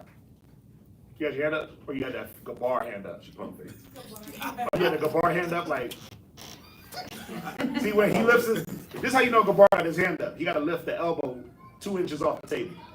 That's his hand up. Other than that, his hands stay right here. Like this. Yeah. Just like this. But when he do this, now you know he's right. So she pump fake. Okay. No, I was gonna say, one thing that makes it hard to obey is you look at the examples around you and you have the audacity to pass judgment on them. And you say, oh, okay, well, you don't do this or you don't do that. And again, like you look at an example and you think that you have, again, you have the audacity to say, well, look at you, you do this. And then you pretty much go and disobey based off of your own judgment. And it could be incorrect judgment, you know. I think That is definitely incorrect judgment. But yeah, go ahead. What else? Was that it? I got something like that. Yeah, what you got? I was gonna say sometimes it's confidence. Sometimes a person may not fully have confidence in themselves to be able to stay on the path and do things the right way.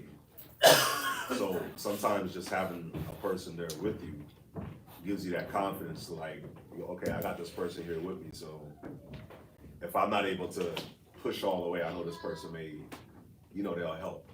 Or just having somebody there sometimes is like, oh, okay, I know I'm not gonna mess up because this person's here with me. You see what I'm saying? So or this person's here watching. So are you saying that in the vein of, this is why it's easier to just go with the crowd? Yeah. Okay, I was just trying to understand. Okay. Yeah, in a way. Yeah, because because everyone wants somebody, a companionship type. Yeah, and sometimes the reason I use confidence is because sometimes we don't have confidence in our own selves. Yeah, no, that's our own ability. That's damn excellent. To be able to, do things the right way. Got that elbow up 8 inches off the table. He got a question. What's up? What's up? So, also like when you being obedient, you get chastised, even for doing the good that you're trying to do. But then it's like you see people who are being disobedient, and you see them not even getting chastised. So it kind of makes you like, well, why am I doing this? If I'm gonna get punished for doing the good when I can do bad and then just not get punished at all. So it kind of distorts and makes you think that that's the way to go. Yeah. So, go ahead. It's almost like how the prodigal son and the son that stayed at doing what he was supposed to be doing, he was obedient to his father. Right. And he's like, this brother of mine, this whack Negro went off and just squandered his inheritance, lived a wild, riotous life, and now he gets a party, he gets a ring, he gets chains on his neck, and I'm out here working. But who are you to judge another man's servant? And see, that's the problem. It's terrible judgment. It's terrible judgment, and it's a lack of discernment. And it's also, I like what he said, confidence, right? You're lacking confidence in the thing that should be your strength. What you got? I shouldn't have said confidence in yourself, because that's where you're gonna fall anyways. The confidence is lacking of confidence in the Most High. That he's going to justify a situation, right? It's like, because this is where, now in a rib class, but this is what sisters do. My husband is off, so that gives me the leg in the door to be off too. But then somehow you be more off than him. It's a different level, huh? It's like you go to a different level of offness, right? But how many examples do we have of, because a person is going one way, you shouldn't follow them in that way? Now we know. And then this is what you got to add, because everyone wants to go to, well, what about the evil lesson? What about the evil lesson? Teach not thy wife an evil lesson against thyself. She's supposed to still follow the Bible too. So how weak are you to follow the evil lesson? That's the question. How much you believe in the Most High? That's the point. Where's your faith at? And where's your fight? And where's your strength? And where's your confidence to say, you know what? That nigga is off, and I'm gonna stay on. Where's it at? Where's your, I'm going to stand up for righteousness against evildoers, right? Because if we go off of, well, he's off, so I could be off, then, I mean, we all might as well just be off then. But I've never, especially in the truth, man, when I would see things, I never tried to follow the cats that was doing against the program. I always try to stand against it. And you know, you wouldn't always have to be vocal in a way of, I rebuke you in the name of the Lord. But just your example shows that you rebuke them. Just you standing up and saying, I ain't doing that. That's a rebuke in itself. Right? And sometimes that's all it takes is to say, nah, that's what you on? I ain't on that. And a person might say, well, damn, why he ain't on that? Okay, let me look at myself. You know what? I ain't gonna be on that either. You see that a lot with kids, right? You see that a lot with people. One person's doing wrong. They try to get somebody else to do it. The person stands up and says, nah, I'm good. Resist the devil. And then the other person says, you know what? You're right. I ain't gonna do that. I ain't gonna do that. We ain't gonna do that. You ever been out with the homeboys in the world or whatever, and they want to go do something crazy, and you like, nah, I'm good. And they're like, you know what? Yeah, you're right. Sometimes it's just that easy. Yeah. Sometimes it be that easy. I was both sides. I was the one that started, and I was the one that didn't do it. Yeah, well, let me out the car, though. Let me out the car, though. Right? You gotta let out the car, they still went and did the dirt. But the point that I'm trying to show is, just because there's an example out there, how naive are you to just fall to that example? You foolish then too. Right? It says, be not an underling to a fool. It says, he that run with foolish men will become a fool himself. So really, how much belief and fight and faith do you have in yourself in the Most High? Or is it that you're looking for that excuse? Why you ain't growing? Why you ain't bringing forth? Are you looking for the excuse not to?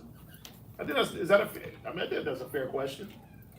Are you really looking for an out? And you're just using that person around you as the scapegoat?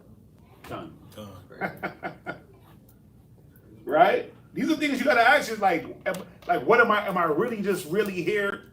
And then I'm just looking for a way out, and you know what? My husband's gonna be the way out. I'm not gonna be his way back in. He's going to be my way out. That's crazy. That's a rough one. That's crazy. Or this person is off, so you know what? As they do as they do in Rome, as the Romans do. Or do I do what Daniel did and said, "No, I'm not eating from the king's table"? Or Joshua. That's for me in my house. Or Joshua, right? Or Noah. No, I'm gonna build this ark while y'all go do riot and marry and drink and eat and kill each other. I'm gonna be over here in this corner building this ark. Like, which one is it gonna be? You're gonna be the individual that obeys, or you're gonna be the individual that just falls to folly? And then, because remember, when you stand before Christ, you can't. He's not bringing you up as a married couple. So, Hatazar and Adoniah, what happened? So, Ashariah and Quadazah, break it down. He already knows what happened. You look for an excuse. He already knows what happened. It wasn't really in you. And you was just waiting to blame it on somebody. You was trying to do the Adam thing. You was trying to do the Eve thing. Well, it was the snake. It was the serpent. Well, it was the woman you gave me. Well, it was this. Well, it was that. But nobody wants to look into themselves, but we want to judge each other. Yeah. Judge yourself first. And that's kind of what this is about, is if you're gonna have judgment, it's you got to judge you first. Right? So go to Jesus. Damn. There's so much. What was the next verse? Oh, I asked a question. Okay, so obedience. Let's go here. Obedience protects and strengthens us. Obedience protects and strengthens us. Go to Isaiah 32:17.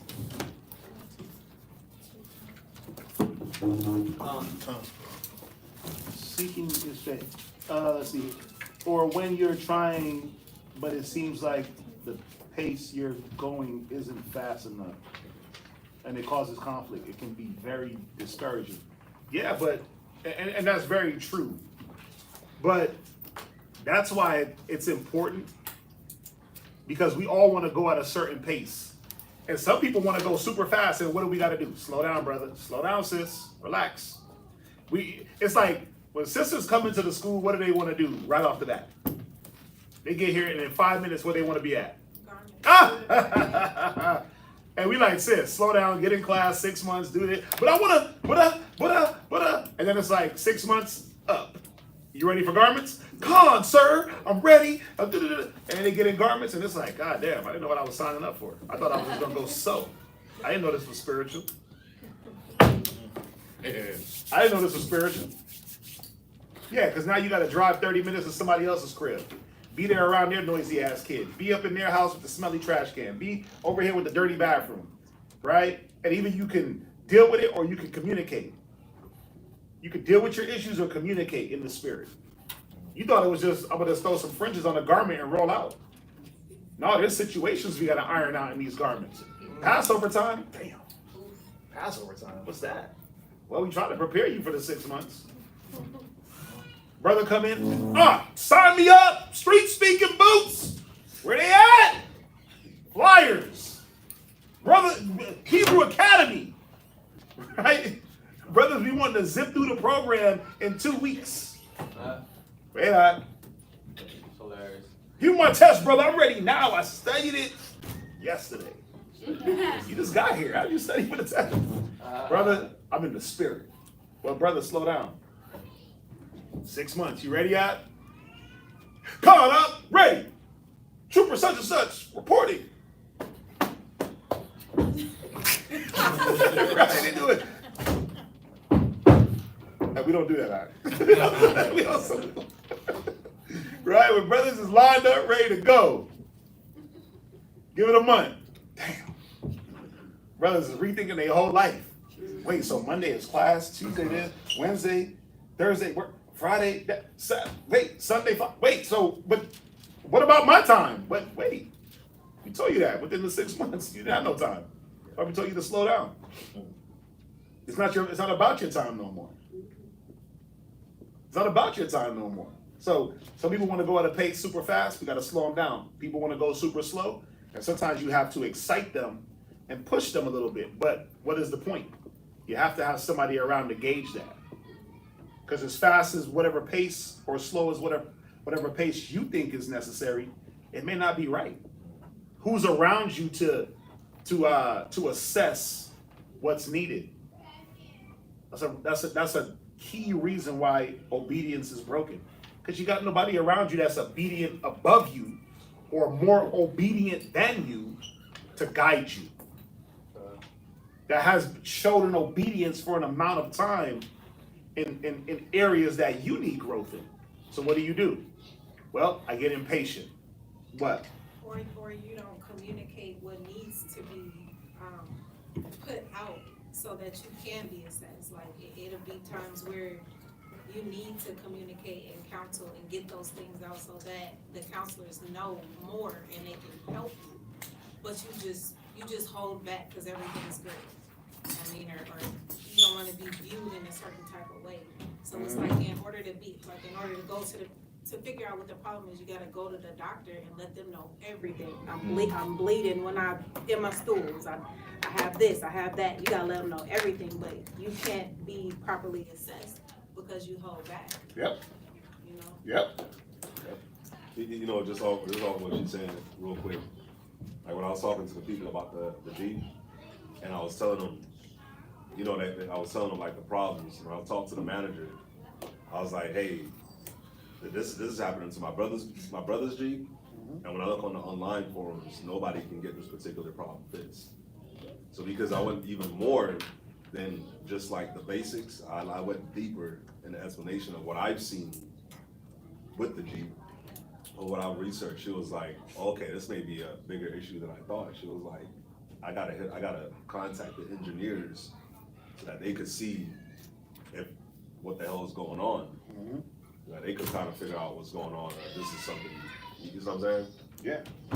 But until I said that, she was just like, yeah, we just gonna go look over it again. But when I said that, the other part, she was like, yeah, we gotta contact the engineers to see what's going on with it. So I'm just adding on to what she's saying about like divulging everything. If you wanna get a problem fixed, you wanna divulge as much as you can to actually get your problem fixed. And there's an obedience in that. That's the thing, like everything, you gotta be obedient to just even, like you're saying, divulging the things that are needed and necessary, everything, to be able to get a problem fixed, right? That's important because, again, it's about how I'm gonna feel. Like, why do we not divulge? Because how I'm gonna feel when I say certain things about myself. How I'm gonna feel embarrassed when I give you certain informations.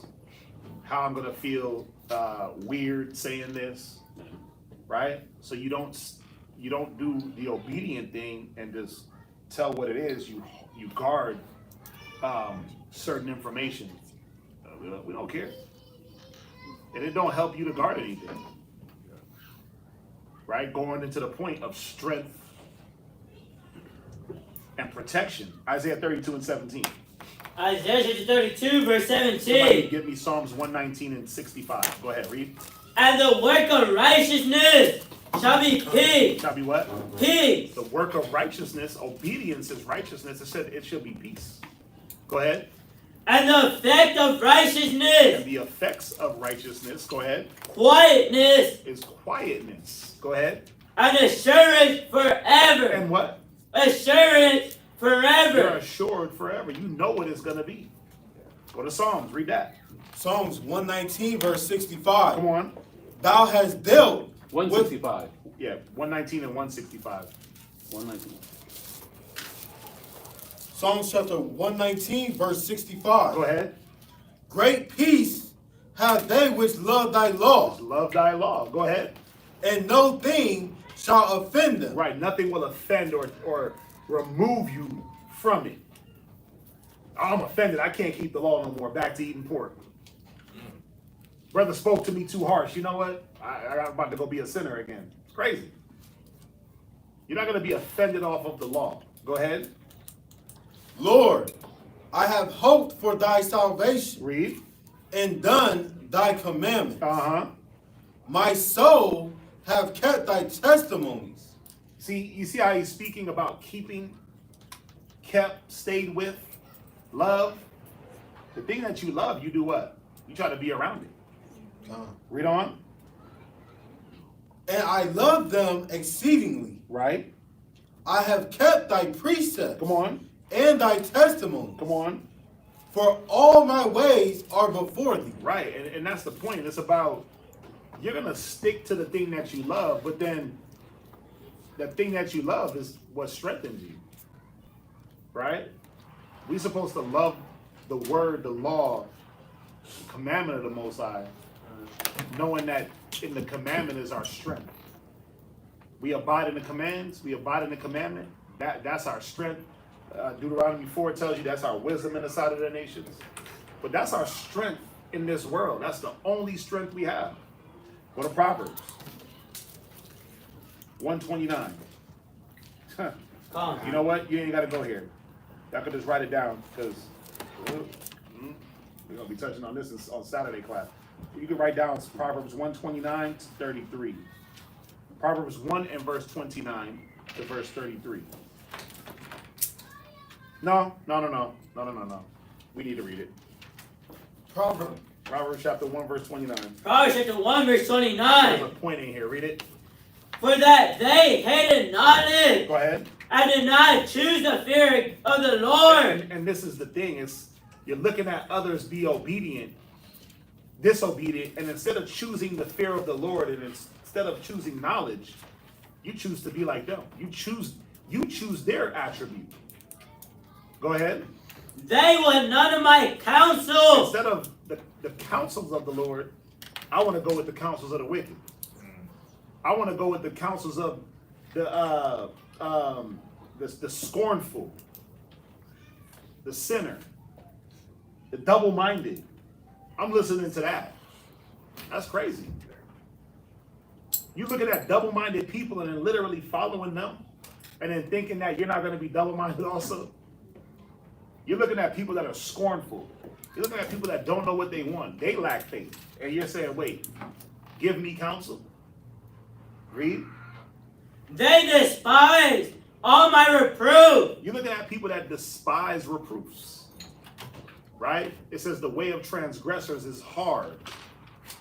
It says correction is grievous to him that forsaketh the way. Gone. You're looking at a man or a woman grieved in correction. Righteous correction, may I add. And you look at them and you're like, man, you know, that judgment was just, but why you so mad?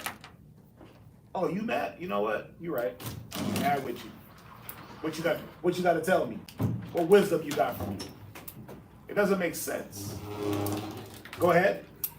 Therefore shall they eat of the fruit of their own way. And that's the point. You're going to eat of that fruit. The fruit of your own way. So there's a fruit that Christ brings, and then there's a fruit that you can bring. So now we got to ask the question again. Why am I not bringing forth the fruit that I want to bring forth? Why do I bring forth the fruits of disobedience, faithlessness, lack of wisdom, foolishness, haughtiness, disrespect? Why do I bring forth these fruits? Well, because that's your way. That's your own thinking. That's your own senses. It's your own selfishness. It's your own sensual feeling. It's your own pride. It's your own arrogance. It's your own ego that they said online. It's all about you. Read on. And be filled with their own devices. And you'll have your own way of fixing things when they go bad. And that's another conundrum that you fall into. Because now you add sin upon sin. Well, I'm gonna fix my pride with a little bit of weed smoke. I'm gonna fix my anger with a little bit of tequila. Dang, not the tequila. Yeah, the tequila. Not even like good tequila. You know, you got like no Don Julio. You know what I'm saying? You got something crazy. You got McCormick's vodka. You got the plastic 12 p.m. bottle. Dang. You know, a liquor store open up at 9 a.m. Yeah. That's the only bottles they got. It's plastic. Honestly, I didn't know they opened up at this time. They do in certain areas for certain people. Plastic bottle drinkers. Dang. McCormick's. Read on. For the turning away of the simple Go ahead. shall slay them. The turning of, so there's two ways to look at this scripture, and I like it.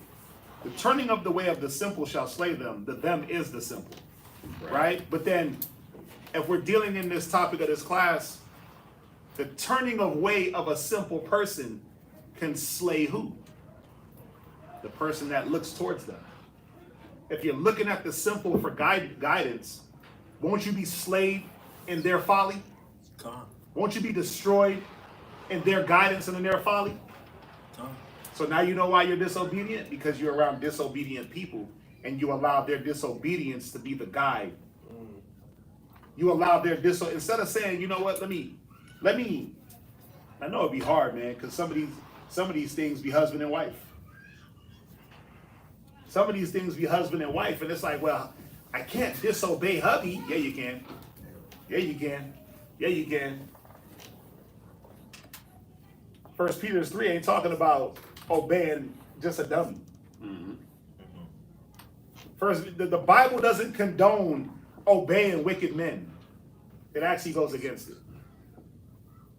Because if that was the case, or obeying a man because he's a man. Right. So in history of Susanna, she should have just laid with those two men because they were men. She should have just committed adultery. Is that what you're saying? Abigail should have just been lighting the ball. Hey, Right. you know what's funny? Even on that, those weren't just regular men. They was priests. High stature. She should have just obeyed them, right? They was priests. They was ordained by God. They weren't common folk. No, she wasn't supposed to obey them. She was supposed to do exactly what the hell she did. Go read about Judith, how she was rebuking elders. She was a woman. But she did it in a tactful way. Go look at Abigail, right? Go look at righteous women and how they move. Go look at how Deborah motivated Barak. Look at how Abigail spoke to David, right? She didn't consent to even David's wish of, I'm about to go kill everything just cause. Nigga disrespected me, cuz. David was on some gangster. Nigga stepped on my Nikes. About to go get him. David felt disrespected and was about to go wipe out Nabal's whole lifestyle. Everything that fits against the wall. And Abigail said, wait, it's not what the Most High would want at the time. This was a woman, right? The Bible doesn't command a wife to obey foolishness. So I get it. It's like, well, it's my husband. How do I? You better get in some counsels. You better start looking well to your own going and start getting in some counsels with brothers that's going to allow, at least for the conversation, so we can sort things out. But if you just to yourself with a foolish man or a foolish woman, what's going to happen? You're going to become a damn fool yourself. And then you're going to be in limbo. Why is my spirit topsy-turvy? Why one minute I'm faithful, committed, ready to fight, gung-ho for the Most High, the next minute I don't know why the hell I'm here. Well, don't Proverbs 1 tell us something? Blessed is the man that, or what is it, Psalms 1? They say, blessed is the man that sitteth not in the seat of the scornful, or the ungodly, or sinners, but he's planted by waters. Yep.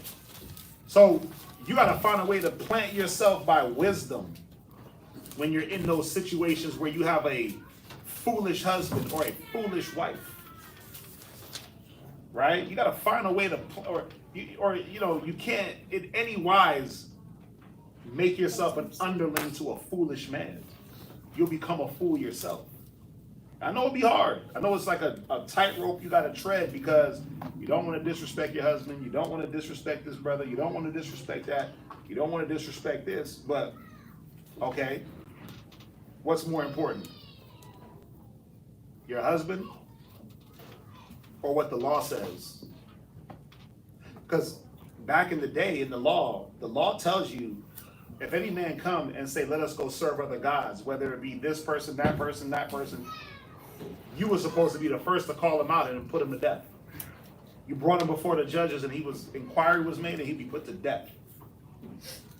Husbands, wives, it didn't matter. It wasn't, oh, because that's your husband, he could be idolatry. He could be idolatrous and it slides. You can't call him out. You'll die with him. Yeah, look at Ananias, look at Achan. Achan. Called Achan. Why did his wife die with him? Because she knew. She didn't speak up. Why did Ananias die? Ananias and Sapphira, why did she die? Because she knew. Because she had said something? Was she been preserved? God. Who will stand up for me against the evildoers and the workers of iniquity? It didn't say what man. Who? Women, you can stand up also. You can rise above. And the hope is what? If I stand against this wickedness, this evil, if I stand against this double-mindedness, maybe, just maybe, this person can regain their footing through my example. But if you just fall to their example, y'all both out of there. And then you wonder why your mind is, I don't know what I'm doing anymore. I don't know why I'm here anymore. My obedience is slipping. My respect for brothers and sisters is slipping. My respect for the duty. I'm no longer dutiful. That starts to slide and it starts to slip and it starts to sway. And then we know the end result. What are you going to do? Start a fake ass fight just so you can leave. You're going to start a fake ass problem. It's going to start in your head first because you fake in your head, and then you're going to project your fakeness to someone else. And that's going to be your like when the end of the movie it say Finn. Yeah. Finn. That's your finale. You done. It's a game that I've seen many times. It's a game that I've seen. It's like a game that people, it's like you ain't got to do all that. Just, acknowledge who you are, acknowledge what you're going through, and let's fix it. Or acknowledge it and say, I don't want to fight no more. I'm good. And then guess what? Just cut ties. It's that simple. We don't got to play like the weird ass game. We grown now. We 40 something. We 40 something trying to play little high school games. Yo, come on, it ain't that. It's not that deep. It's not that serious. It's not that deep. Let's just be real, and let's just cut out the drama, so that you can go produce what you want to produce, and you can give brothers and sisters a chance to produce the fruit that they need to be producing. You can go be productive over there, and we gonna be over here, and it's not personal. Right. You know what I'm saying? It ain't personal, but it's just like, let's be real, right?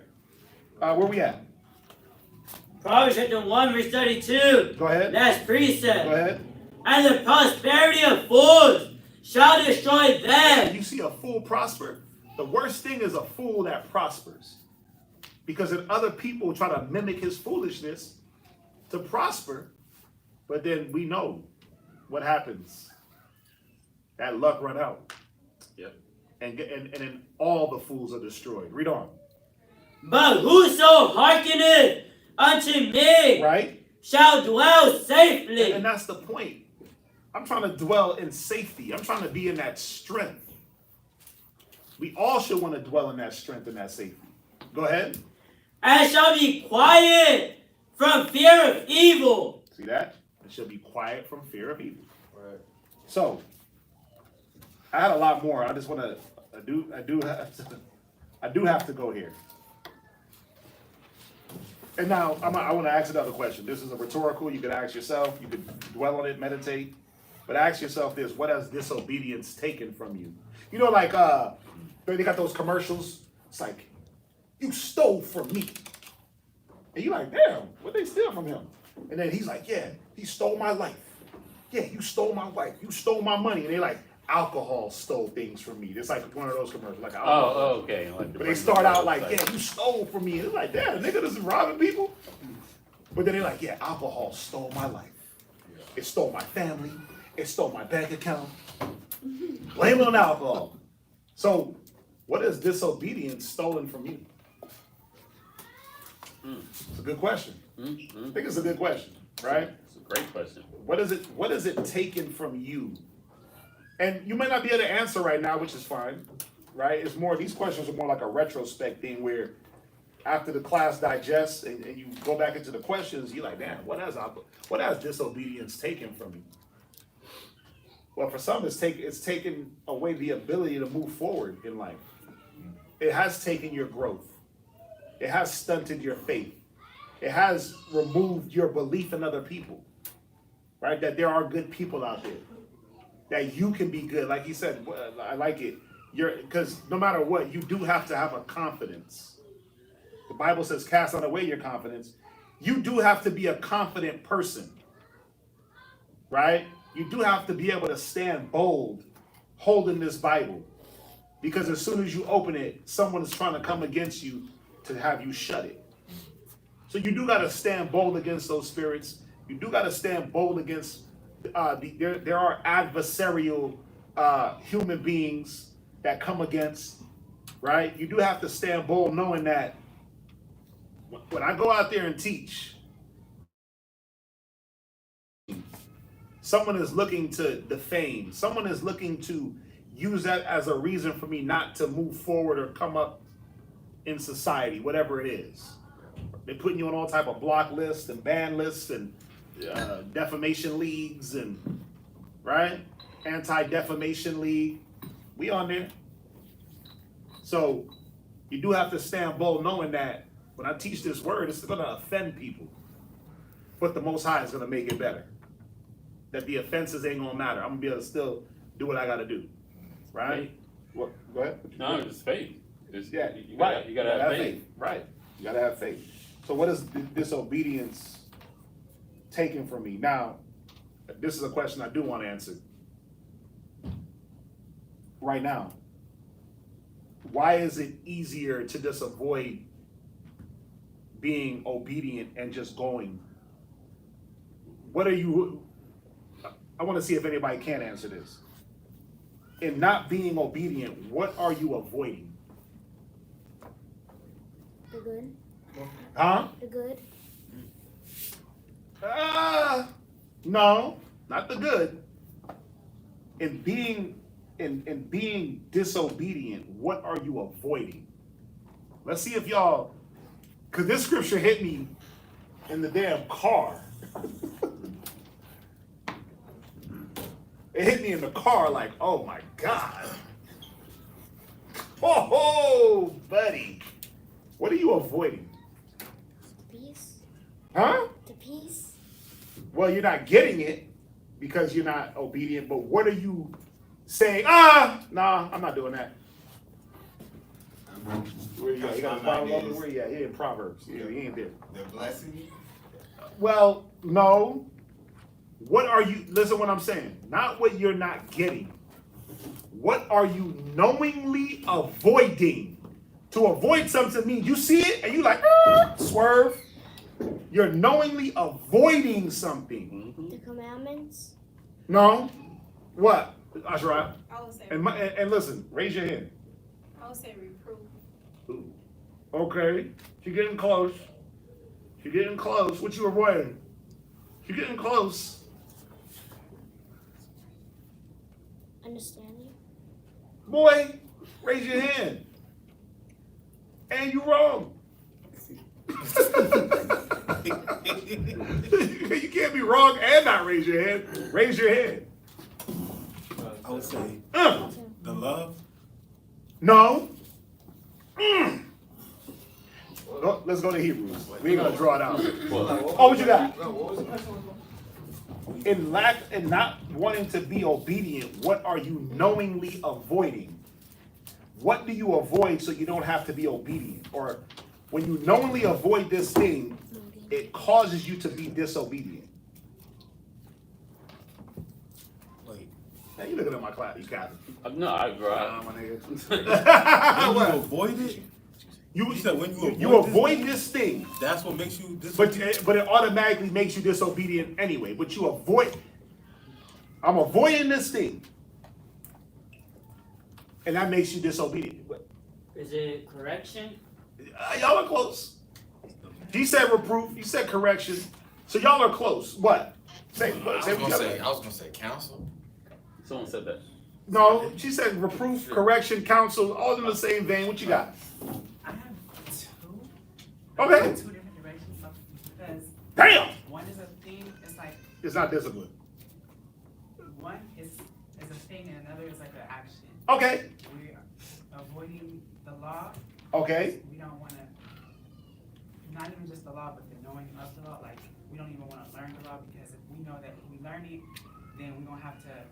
Then we're not ignorant. We're not. The ignorance is bliss thing. Right. The action is we don't want to die daily like we're supposed to. We don't want to have to put off those things and those thoughts that we have on us and in us. That's a good one. Not where I was going, but that's a good one. Yeah, What? I already gave y'all the book, so if y'all don't even understand where I'm going, y'all ain't been listening. What? Are we avoiding accountability? No, yeah, yes and no. Okay, I'll put it to you like this. It's something that Christ couldn't avoid. Let's just read it.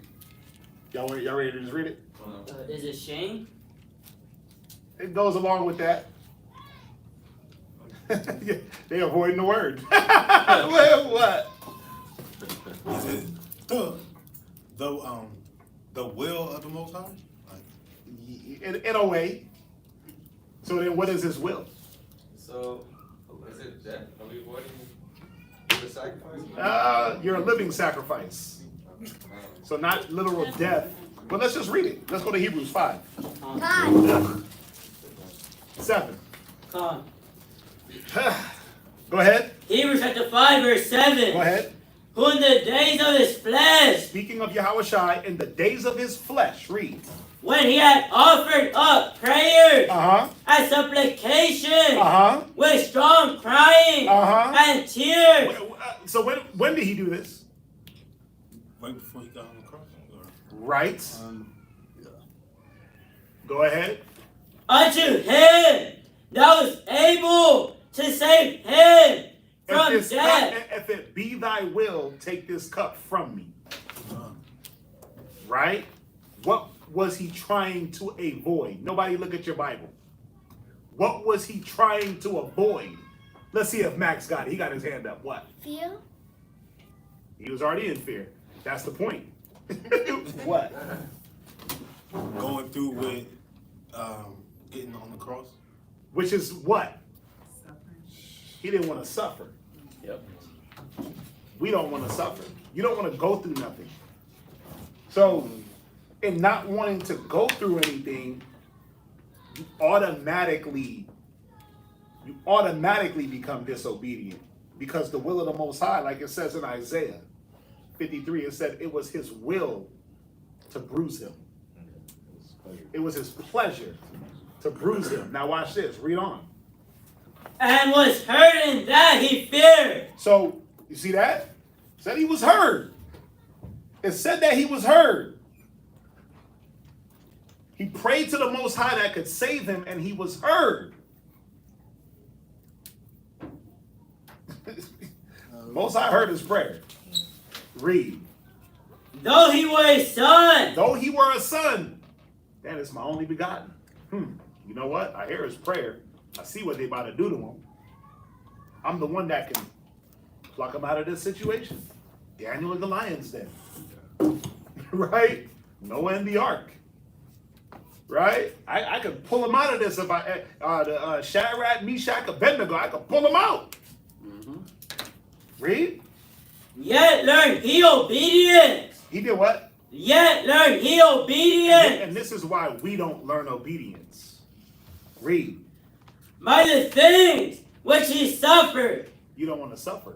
You don't want to, you feel like because I opened up the Bible, a rainbow popped out of it. Sunshine, and rainbow. a sunshine, yeah, and then all of a sudden it's supposed to be all good.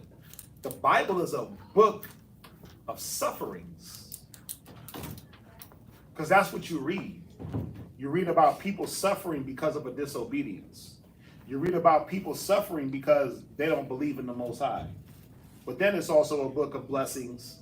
It's also a book of corrections. It's also a book of reproof. It's also a book of uplifting, right? It's the most well-rounded book, depending on your viewpoint on it. But you only want it to be one way.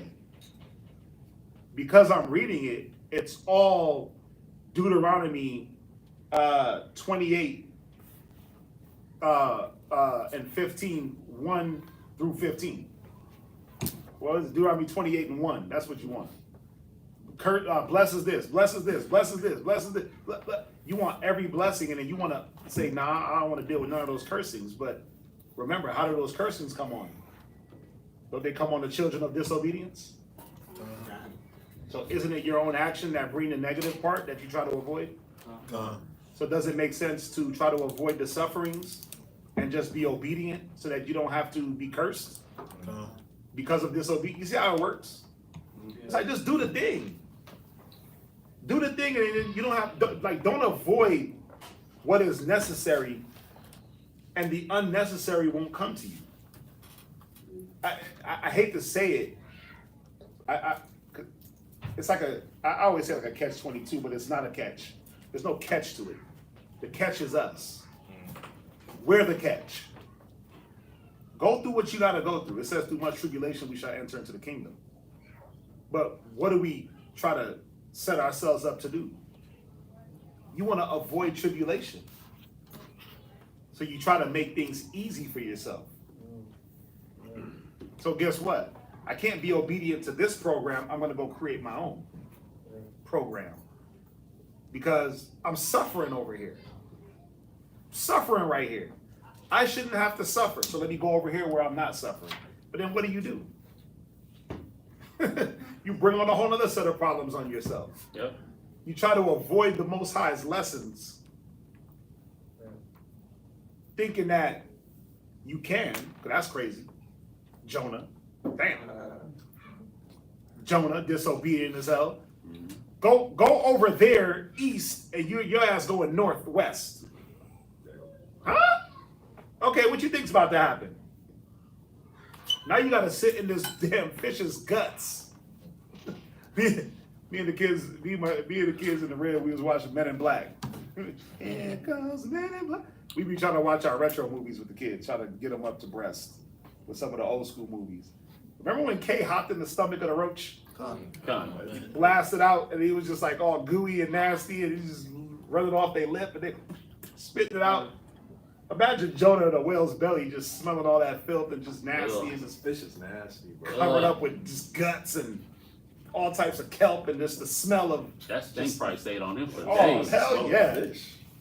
This is a smell of rotted guts and fish and thing that ain't digested. Just imagine that. Like, you try to avoid the necessary thing, the commandment, the thing that's needed, right? And then you bring something greater upon yourself. The suffering, remember, what did Christ say? He said, my yoke is light. He said, my burden is easy. Right?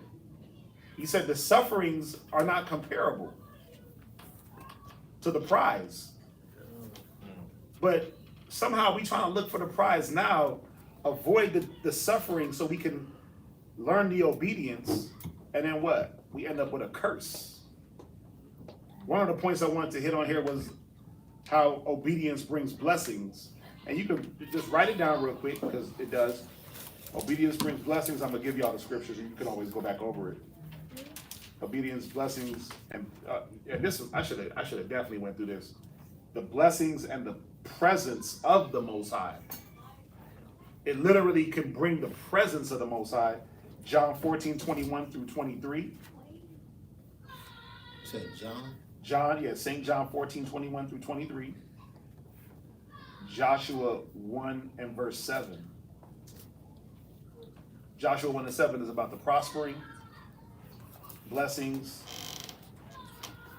John 14 is about manifesting, Christ manifesting himself to us through our obedience. Leviticus 26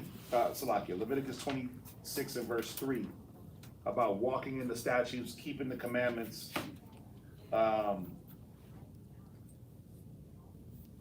He put 26 and 3 to verse 12.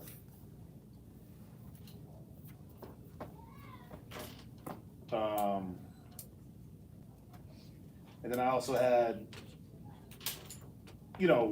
just what are some practical steps you can take to fortify your obedience, fortify your commitment to obedience. Because there's a commitment you have to make to being obedient. It's a discipline, the care of love. You got to have a discipline even to be obedient. You got to be disciplined, right? And then I did have examples of individual obedience. Obviously, Abraham, Noah, Jacob. Go to here and go get a wife. It says Jacob obeyed his mother and father and went to Padan Aram, right? Genesis 28:7. Yahweh Shai, obviously, individual examples of obedience, high level of obedience in Christ. To know you're gonna die, to know your future, to know you're gonna be betrayed, and then to still go through with it. To still go through with the obedience. To be put to death, to offer yourself. Paul, to go through all the things he went through in his life and still put himself on. He said it, we hazarded our lives to teach the word. All the apostles knowing what? Y'all gonna be put to death, like me. But still going through with their obedience. Not running from the job. Like when Christ was put to death, the apostles still did what they had to do, right? Peter saw him get put to death. He was there.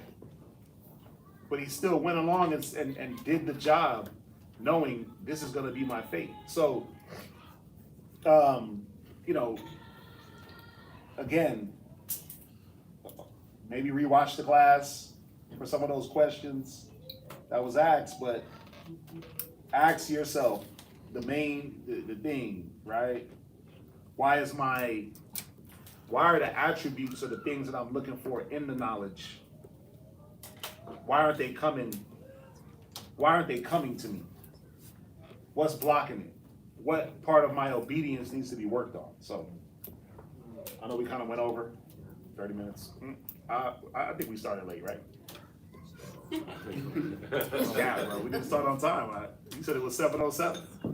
You said 7:07, gentlemen. You said that.